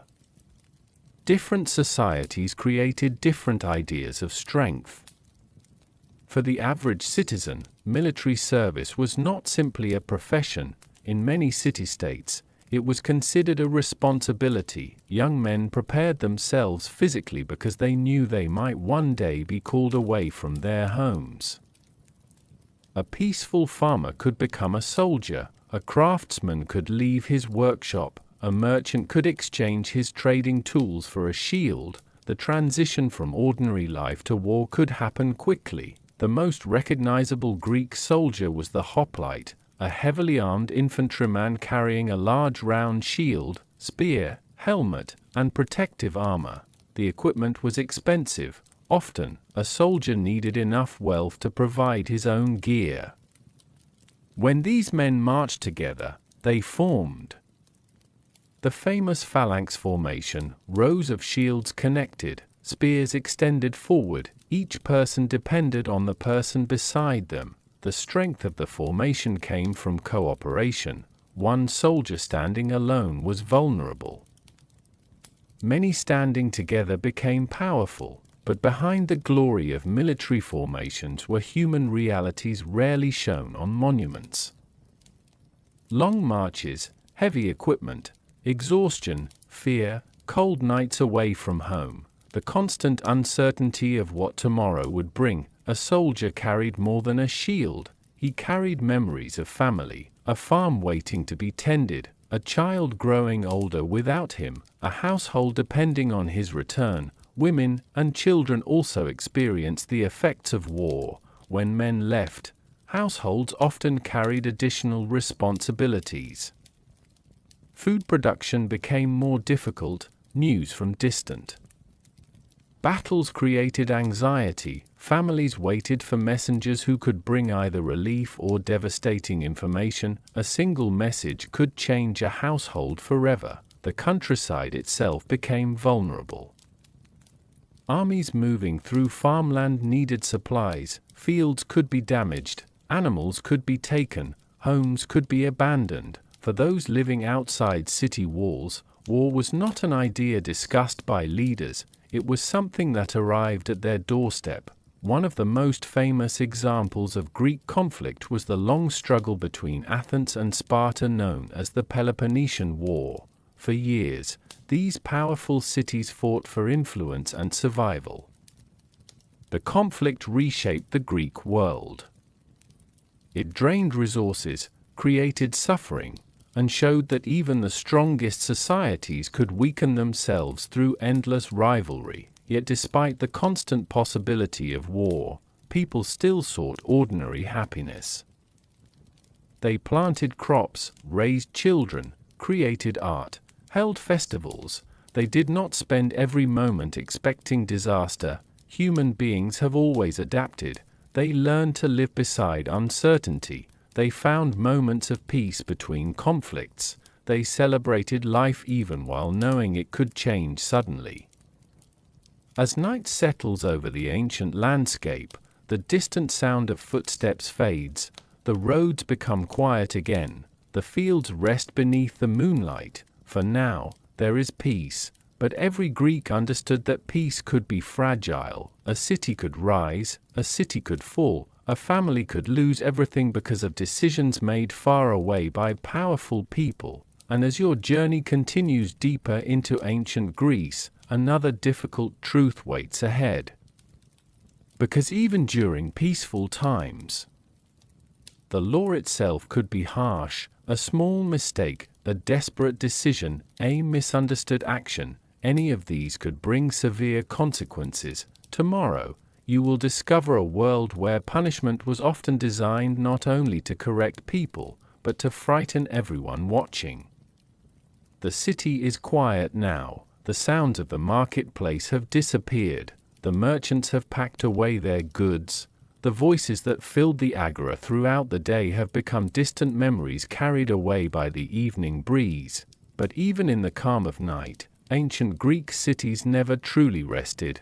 Behind closed doors, another part of society continued to exist, a system of laws, rules, judgments, and consequences, because in ancient Greece, justice was not always gentle. Sometimes the punishment itself was designed to become a warning, a message, a reminder to everyone watching. As you walk through the streets the next morning, you notice something important. The people are careful.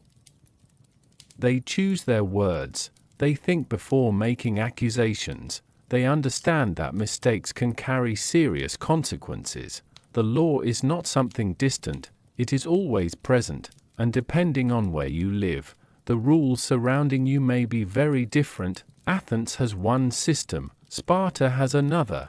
Each city creates its own understanding of order. For modern people, many ancient punishments seem surprisingly severe. But to understand them, you must step into a world where maintaining social stability was considered extremely important. A city-state was a fragile creation. Thousands of people lived close together. Resources were limited. Political disagreements were common. Leaders feared disorder, because once trust disappeared, the entire community could become unstable. Punishment was often meant not only for the person who committed an offense, but for everyone who witnessed it. In Athens, many legal decisions were made through large citizen juries. Ordinary male citizens could gather together to hear cases and decide outcomes. The process could be surprisingly public. Accusations were spoken aloud, arguments were presented, reputations were examined. A person's entire character might be discussed before a crowd of strangers. Imagine standing in the center of the city while neighbors, merchants, and acquaintances listen to every detail of your life. The pressure alone could feel overwhelming. Not every crime was treated equally. Theft, for example, depended greatly on circumstances. Stealing from someone was considered harmful not only because of the lost property, but because it challenged the trust holding society together. A person accused of theft could face humiliation, financial penalties, or other punishments depending on the situation. For someone already struggling to survive, even a small punishment could create enormous hardship. The idea of punishment was closely connected to reputation. Ancient Greeks placed great value on honor. A damaged reputation could follow someone for years. A person might lose business opportunities, friends might become distant, neighbors might whisper. In a small community where people saw each other constantly, social shame could become its own form of punishment. The memory of an accusation could last much longer than the official sentence. Some crimes were viewed as especially dangerous because they threatened the city itself. Acts considered betrayal or attacks against the community could bring severe responses. The state wanted people to understand that certain actions crossed a line. In times of political tension, accusations could become even more complicated. A person might be judged not only for what they did, but for who supported them. Politics and justice were sometimes impossible to separate.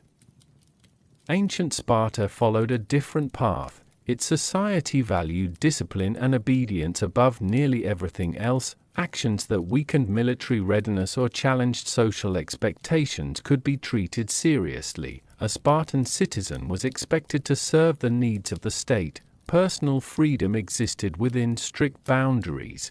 The individual was important, but the community came first. One of the most unusual punishments in Greek history was ostracism in Athens. This was not a punishment for ordinary crimes. Instead, it was a political tool. Citizens could vote to exile a person from the city for several years if they believed that individual had become too powerful or dangerous. The person might not have committed a traditional crime. They could simply be viewed as a threat to political balance. A successful leader could suddenly find himself removed from the city he once helped guide. For those without citizenship, the situation could be even more difficult. Enslaved people had far fewer legal protections. Their lives depended heavily on the people who controlled them. Foreign residents faced restrictions that citizens did not. The protection offered by the law was not equal for everyone. Where you were born, your social status, your relationship to the city, all of these factors shaped how justice treated you. As evening falls, lamps begin glowing inside homes across the city. The streets become quieter. People return to their families. Children listen as older relatives explain the customs and expectations of their world. From childhood, everyone learns the boundaries around them. What is acceptable? What is dangerous? What could bring shame? What could bring punishment?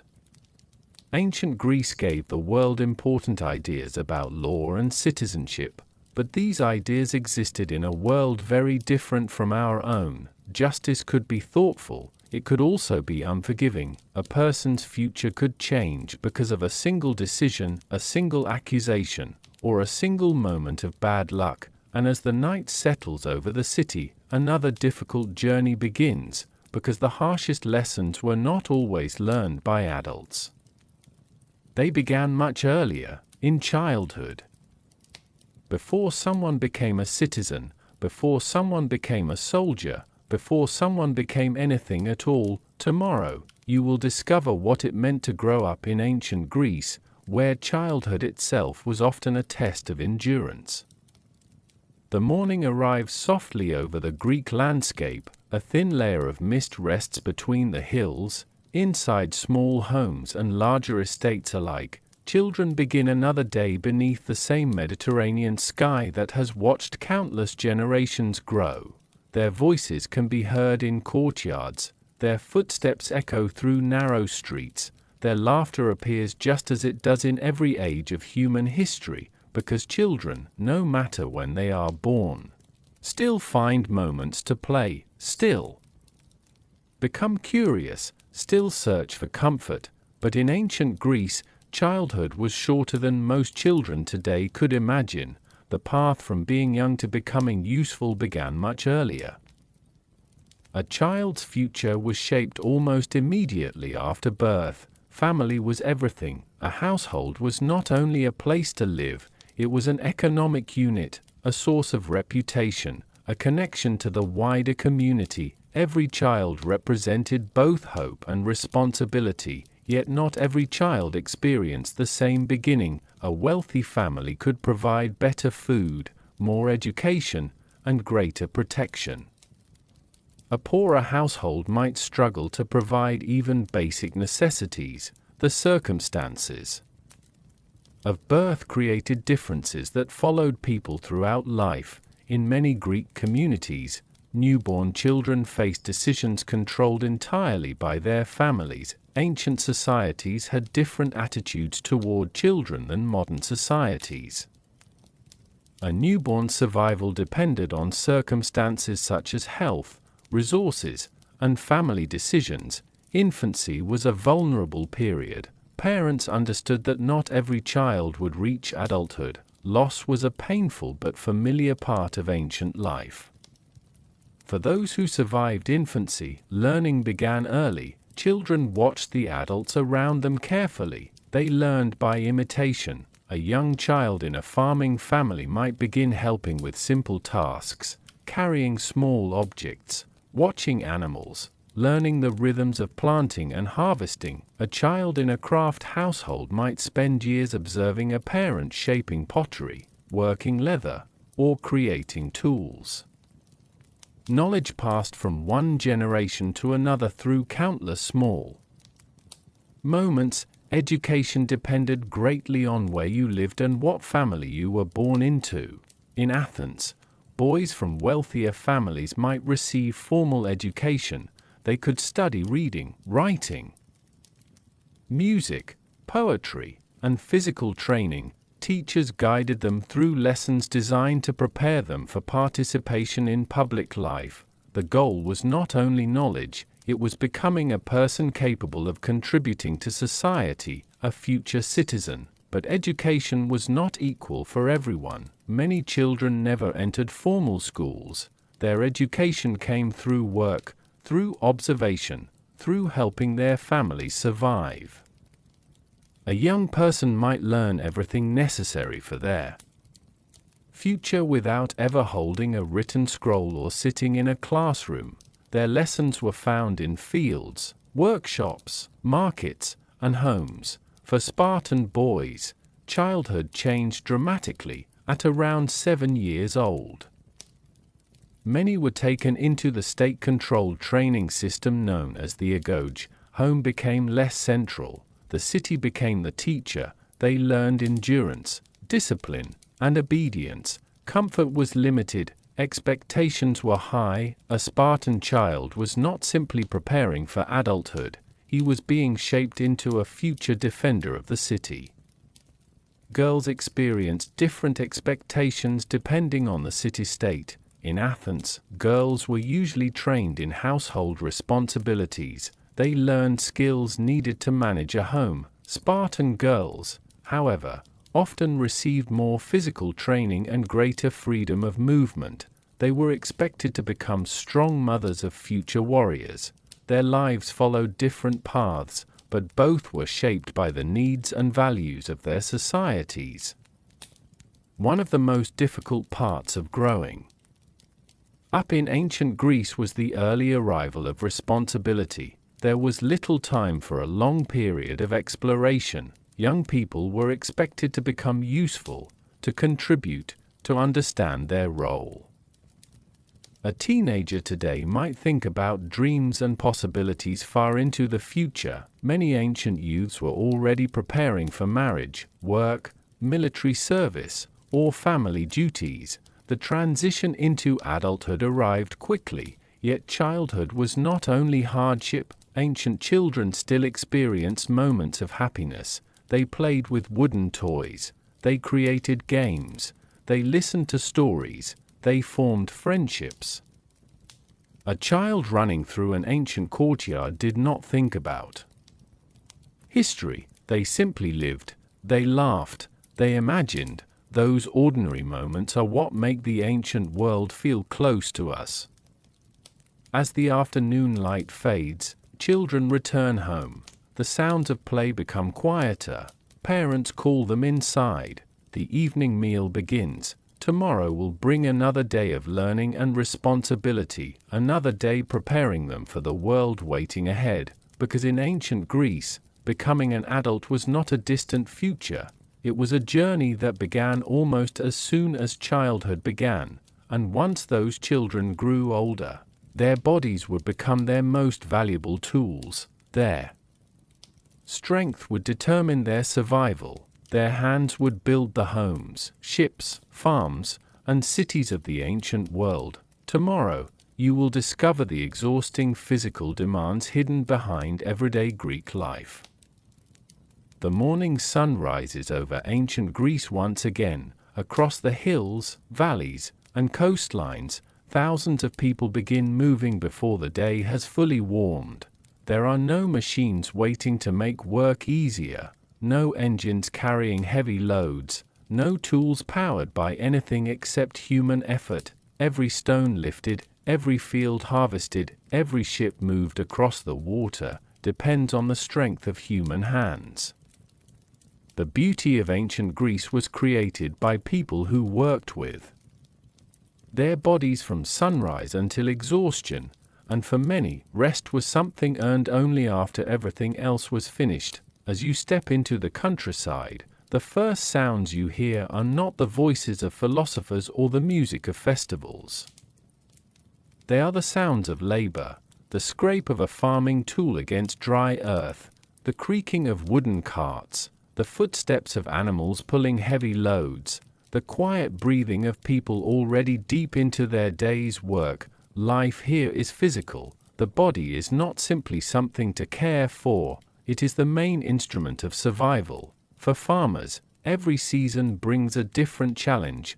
The land around Greece is beautiful but demanding: rocky hills, dry summers, uneven fields. A farmer cannot simply plant crops and wait. The soil must be prepared, seeds must be placed carefully, plants must be protected, harvests must be collected at exactly the right time. A mistake could affect an entire family. One poor season could create months of difficulty. The olive harvest is one of the clearest examples of this constant effort. Olive trees grow slowly, requiring patience across many years. When the olives finally mature, families gather to collect them. Hands reach through branches, baskets fill slowly, the fruit is pressed and transformed into valuable oil. The process is not quick, it requires countless hours of repetitive movement. The same actions performed again and again until the work is complete. In cities, labor takes different forms. Workshops fill the streets with craftsmen creating pottery, weapons, tools, and clothing. A skilled artisan may spend an entire lifetime perfecting one craft. A potter shapes clay day after day. A metalworker stands near heat and smoke. A carpenter cuts and prepares wood using simple tools. Their work requires incredible patience and physical control. A single mistake could ruin hours of effort. Construction was among the most demanding forms of labor. The magnificent temples and public buildings that modern visitors admire were not created effortlessly. Stone had to be cut, moved, shaped, placed carefully into position. Behind every impressive column stood countless workers carrying materials under difficult conditions. The finished buildings appear peaceful and permanent, but their creation was filled with sweat, exhaustion, and human effort. The sea created another world of physical challenges. Greek sailors depended upon strength and endurance. Ships moved through the water using wind and human power. When conditions were difficult, every person aboard had to work together, pulling ropes, adjusting sails, keeping balance on wooden decks. The sea could be beautiful beneath the morning sun, but it demanded respect. A tired sailor could make a dangerous mistake. Even ordinary household tasks required physical effort. Water did not arrive through pipes. It had to be collected and carried. Grain was not purchased ready to cook. It required grinding. Clothing was not produced instantly. It was spun, woven, and repaired by hand. Many tasks that seem simple today required hours of movement in the ancient world. Small daily actions accumulated into a lifetime of labor. The human body adapted to this lifestyle. People developed strength through necessity. Their muscles were shaped by carrying, walking, lifting, and working. But adaptation does not mean comfort. A strong person can still be tired. A skilled worker can still suffer pain. Ancient people were not stronger because life was easier. They were strong because life demanded more from them. For many workers, there was little separation between personal time and working time. The rhythm of the day followed the needs of survival. When crops required attention, you worked. When animals needed care, you worked. When a building needed construction, you worked. The concept of a relaxing weekend or retirement did not exist in the way many people understand it. Today, life continued because it had to. As evening arrives, the city and countryside slowly become quieter. Farmers return home with tired hands. Craftsmen clean their workshops. Sailors step onto land after long hours at sea. Families gather, sharing simple meals after another demanding day. The body finally rests, but only temporarily. Tomorrow will bring another sunrise, another list of tasks, another reminder that survival depends on effort. Standing beneath the fading light, you begin to see ancient Greece differently. The temples were not built only by ideas. The cities were not sustained only by leaders. The culture that shaped history rested on millions of ordinary movements repeated every day.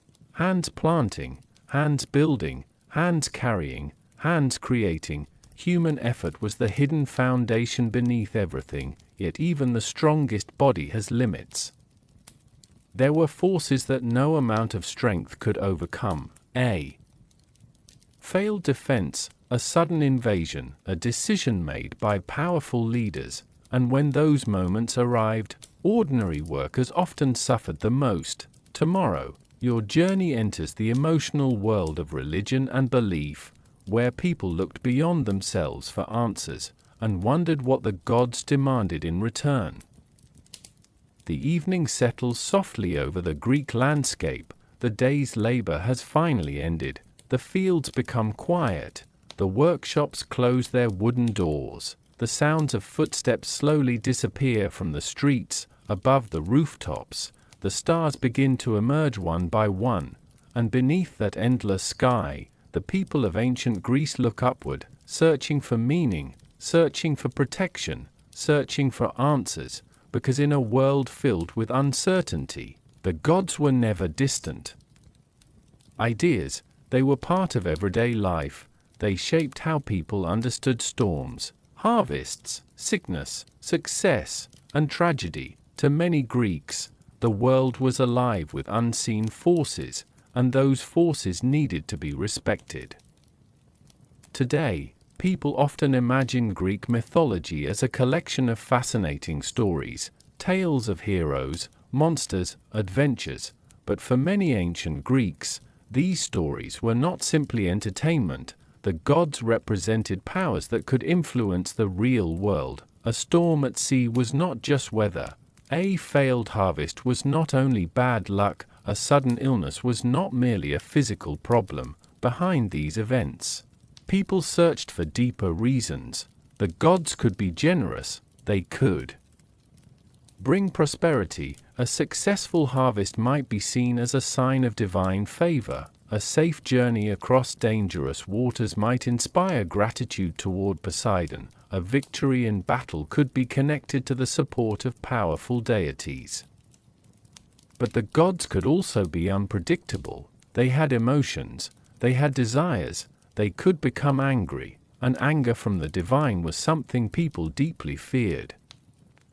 Religious practices were woven into ordinary routines. Before important journeys, people might seek guidance or offer prayers. Before planting crops, farmers respected the forces they believed controlled nature. Before major decisions, leaders looked for signs that the gods approved. Religion was not separated from daily life, it was part of life itself. The boundary between the human world and the divine world felt very thin. Temples stood as visible reminders of this connection.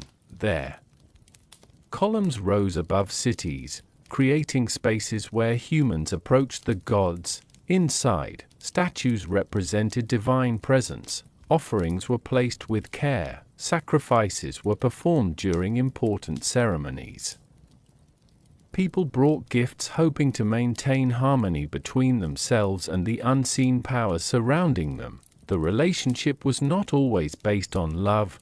Often, it was based on respect, and sometimes fear. The Greeks did not see their gods as perfect beings. Their myths described deities with human emotions. They could become jealous, proud, angry, compassionate. This made them easier to understand, but it also made them unpredictable.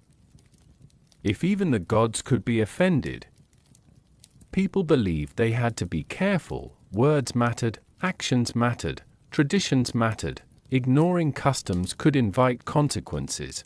Natural disasters were especially frightening, an earthquake shaking the ground beneath a city, a storm destroying ships at sea, a drought lasting through the growing season. Without modern scientific explanations, these events could feel like messages, warnings, punishments. Human beings naturally search for patterns when facing danger. Ancient Greeks were no different. They looked toward the heavens and wondered what they had done wrong. Oracles played an important role in this world of uncertainty. People traveled great distances seeking guidance from sacred places. They asked questions about wars, journeys, family matters, and important choices. The answers were often mysterious and open to interpretation. A few words could influence decisions affecting entire communities. When the future felt impossible to understand, people searched for voices that seemed closer to the divine. Yet religion was not only about fear. It also created comfort. Festivals brought communities together. Songs and ceremonies connected generations. Stories gave people ways to understand courage, suffering, and hope. The gods represented the mysteries of existence. Why does hardship happen? Why do some people succeed while others struggle? What happens after death? These questions have followed humanity across every age. Ancient Greeks simply asked them beneath different skies, inside a small home at night. A family may light an oil lamp and quietly offer prayers. A sailor may touch a small charm before leaving the harbor. A farmer may look toward the clouds hoping the weather remains kind. These moments reveal something deeply human behind. The statues and temples were ordinary people trying to survive an uncertain world. They wanted protection. They wanted answers. They wanted to believe their lives had meaning. As the night grows deeper, the temples stand silent beneath the moonlight. The gods remain unseen. The future remains unknown. And the people of ancient Greece continue living between hope and fear. But there is one place where humans believed they could briefly approach something almost divine, a place where strength, beauty, and human achievement were celebrated before the eyes of the gods themselves, the Olympic Games. Yet behind the glory, the victories, and the famous stories, there was another reality waiting. Tomorrow, you will step beyond the legends of Olympic champions and discover what life was truly like behind the competition. The first light of morning touches the ancient Greek landscape. The mountains begin to glow. The roads slowly fill with travelers. Ships arrive carrying visitors from distant islands. Merchants prepare their goods. Athletes walk toward a place that has become famous throughout the Greek world, Olympia, a name connected with victory, honor, and the admiration of thousands. When people today imagine the ancient Olympics, they often picture perfect athletes standing beneath the sun. Surrounded by cheering crowds, they imagine glory, triumph, immortality, and while those things were real, the path toward them was far more demanding than the legends suggest. Behind every champion was years of preparation, sacrifice, and pressure. The Olympic dream belonged only to a few, but many suffered trying to reach it. The Olympic Games were not simply a sporting event. They were deeply connected with religion, identity, and honor. Athletes gathered to compete in celebration of Zeus. The Games created moments when rival city-states could temporarily put aside their conflicts and send their strongest representatives to Olympia. For a short time, enemies stood on the same ground. They competed under shared traditions, but beneath the peaceful appearance was intense competition. Every athlete wanted one thing: to be remembered. For ancient Greeks, victory meant far more than receiving a prize. The winner gained honor that could last a lifetime. A champion could bring pride to an entire city. Songs could be written about their achievements. Statues could be created in their image. Their names could survive long after their own lives ended. In a world where reputation mattered deeply, Olympic success offered something almost impossible to achieve: a form of immortality. But becoming an Olympic athlete was not easy. Training required enormous dedication. Athletes spent years developing strength, speed, and endurance. Their daily lives were controlled by preparation, exercise, practice, diet, recovery. A competitor could not simply arrive at Olympia and hope for success. The body had to be transformed through endless repetition. Every movement had to become more powerful. Every weakness had to be challenged. Training was often uncomfortable.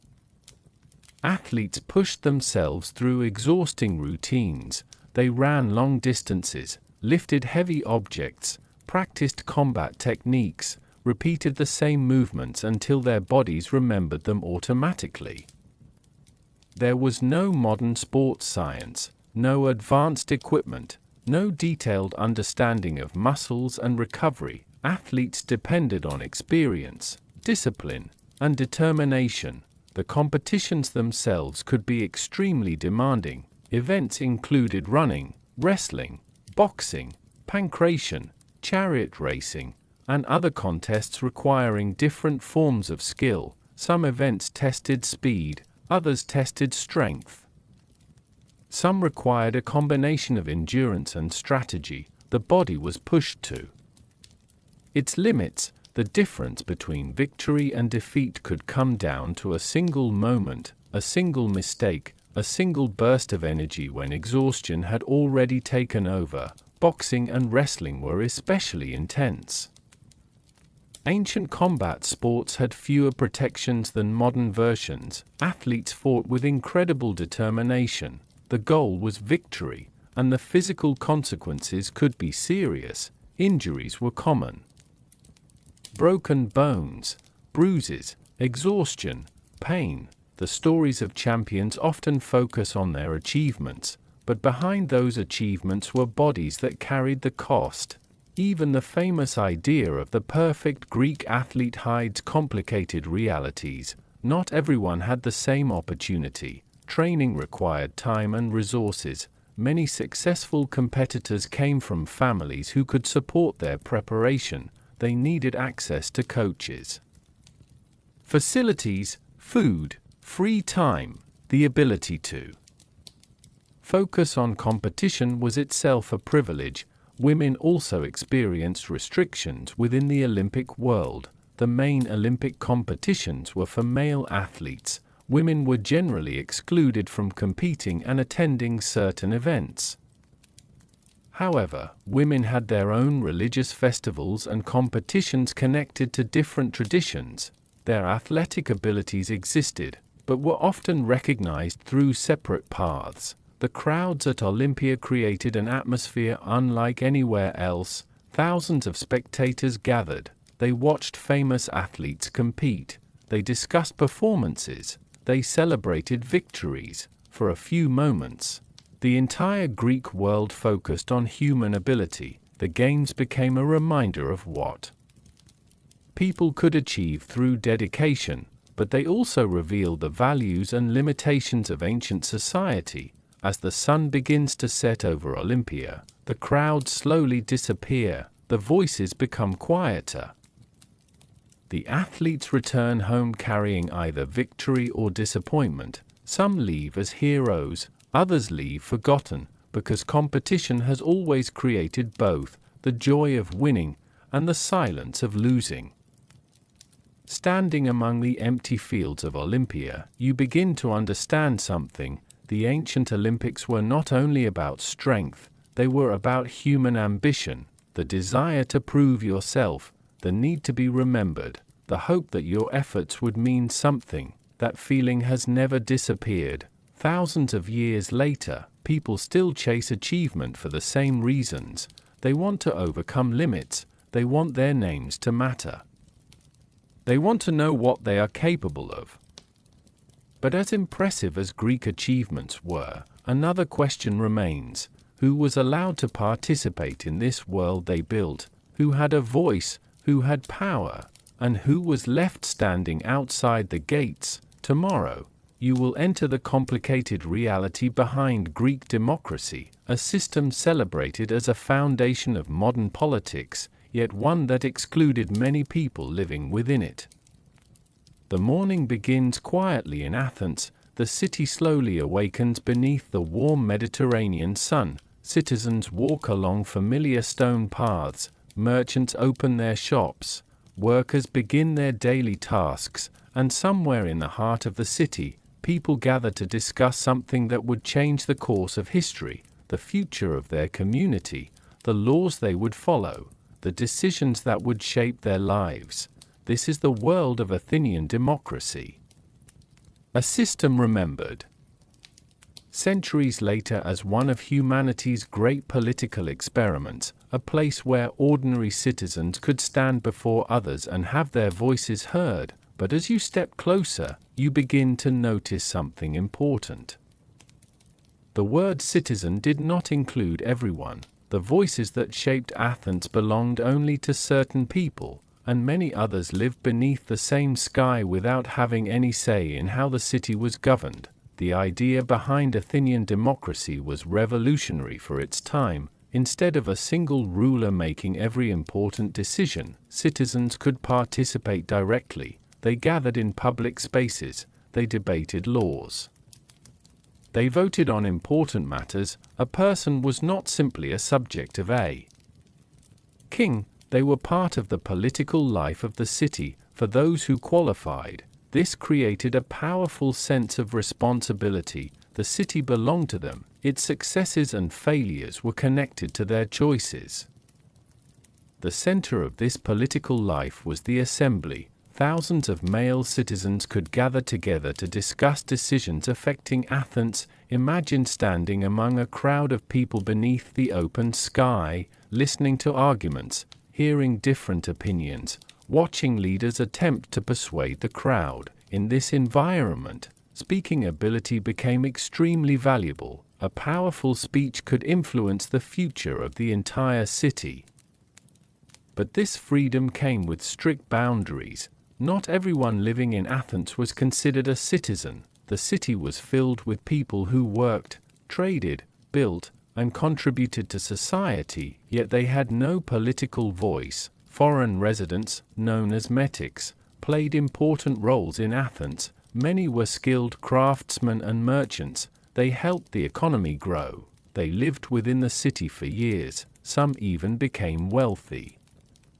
But they could not participate fully in political decisions. They belonged to Athens in everyday life, but not in the political sense. Women faced even greater restrictions.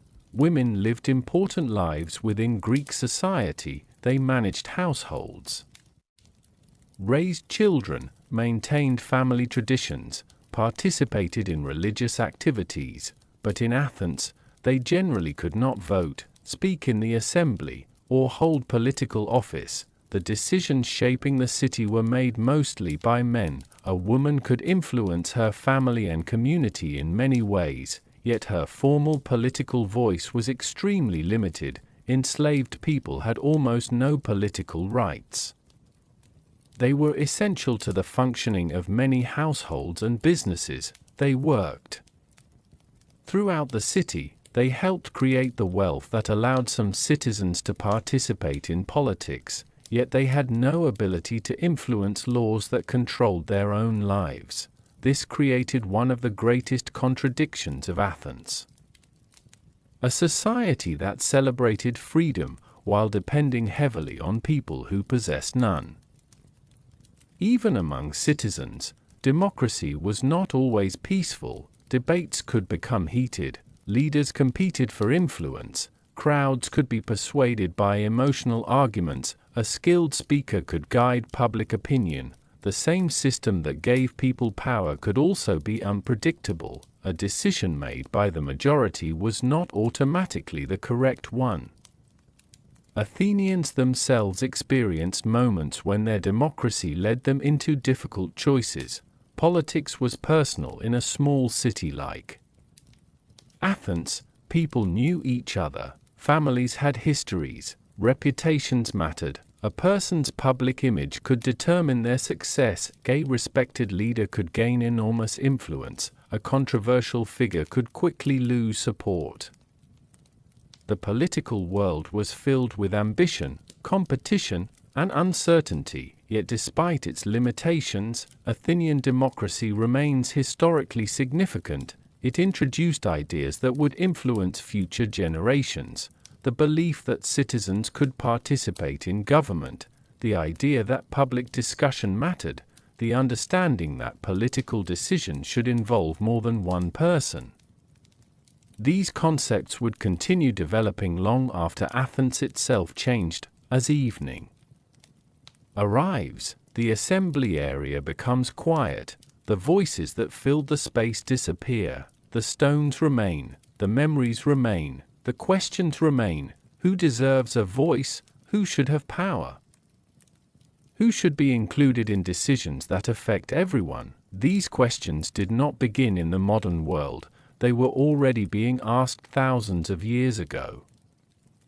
Standing in ancient Athens, you realize something fascinating. The city created an idea that was both inspiring and incomplete.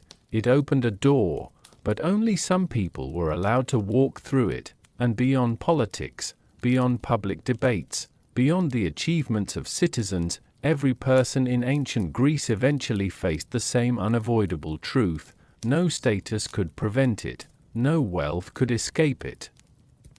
No achievement could defeat it. Death.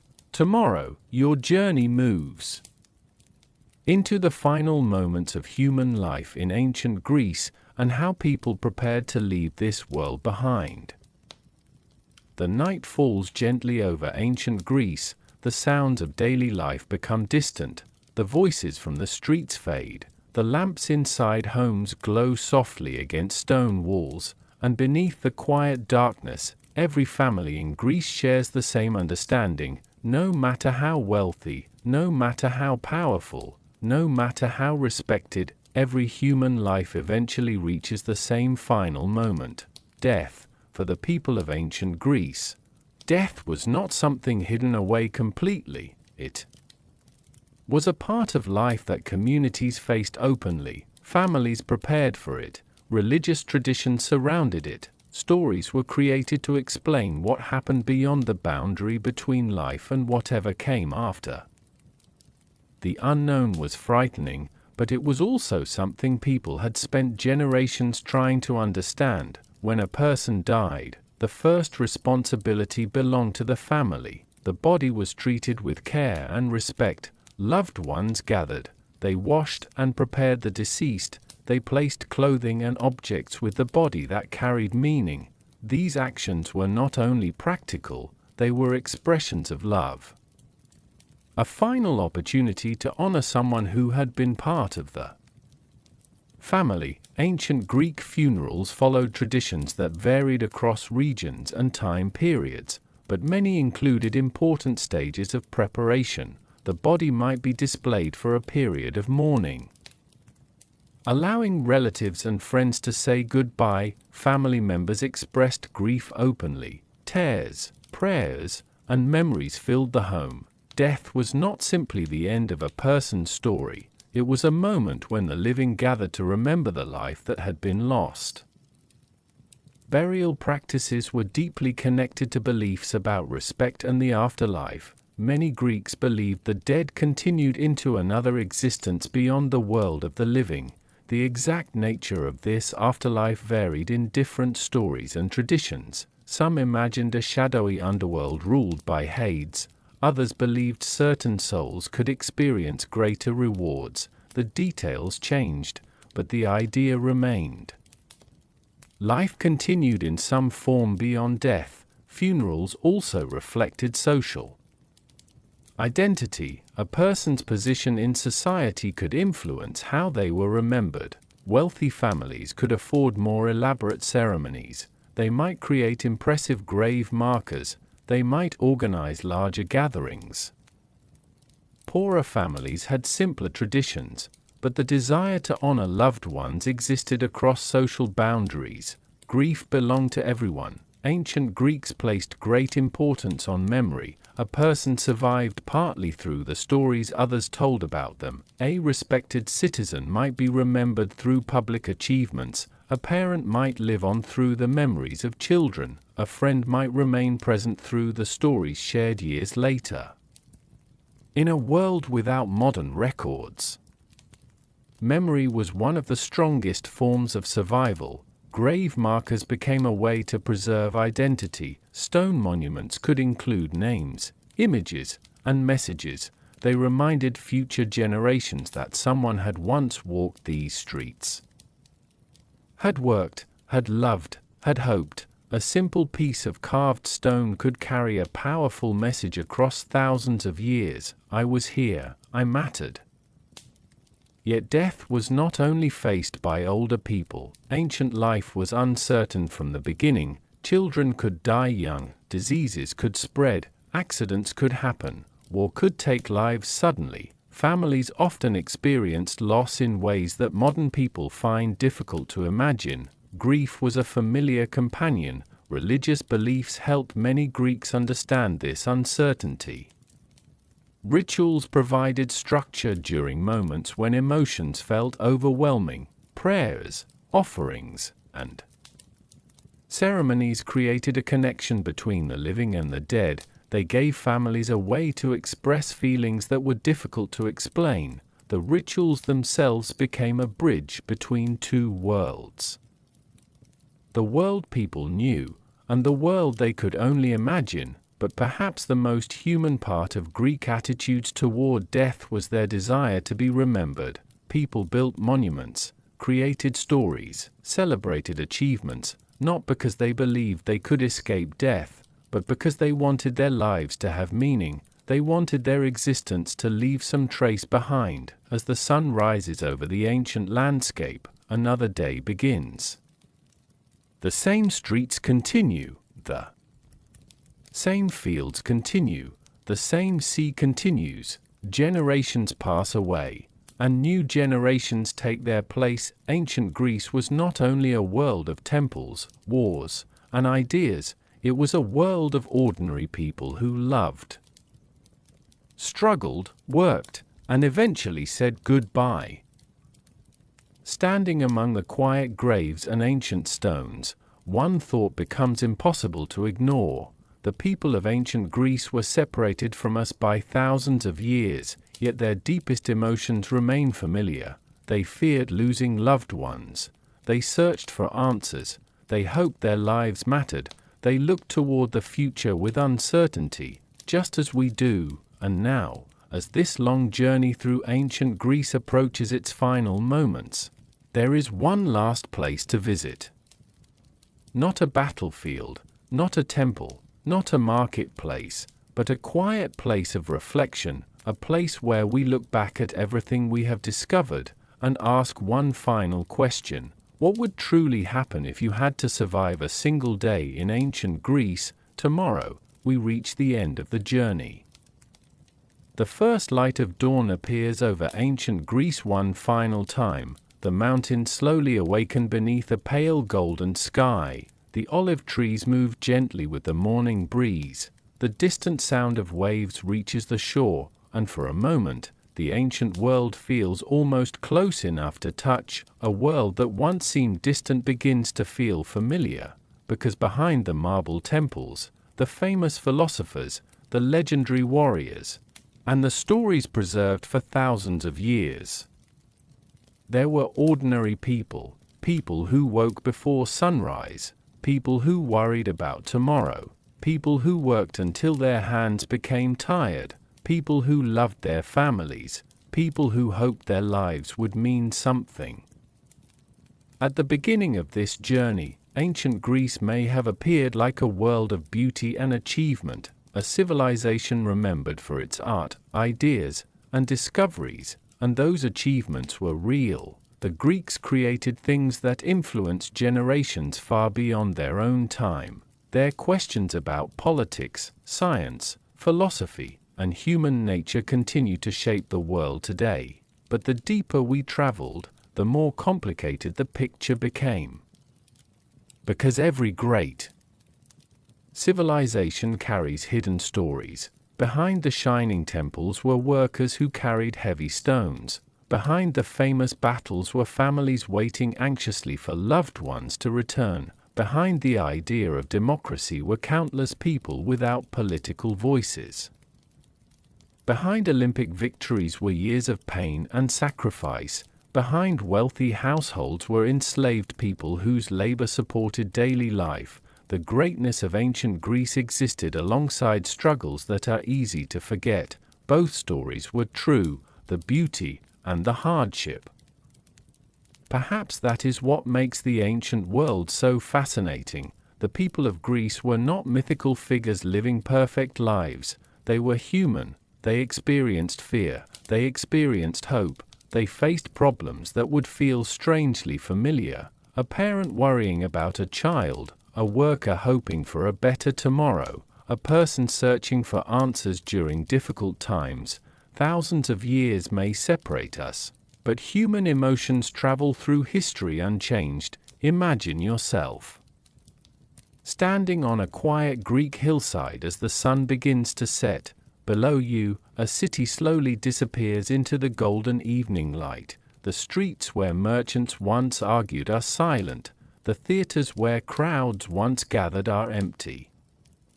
The temples where prayers were spoken stand patiently beneath the sky. The voices of ancient Greece have faded, but their questions remain. What does it mean to live a good life? Who deserves power? How should people treat one another? What should we do when we face uncertainty? These questions were asked by people wearing different clothes, speaking different languages, and living under different skies, but they were still asking the same things we ask today. Perhaps history is not only about discovering how different the past was, perhaps it is also about discovering how similar we are. The average person in ancient Greece would probably find many parts of our world unbelievable.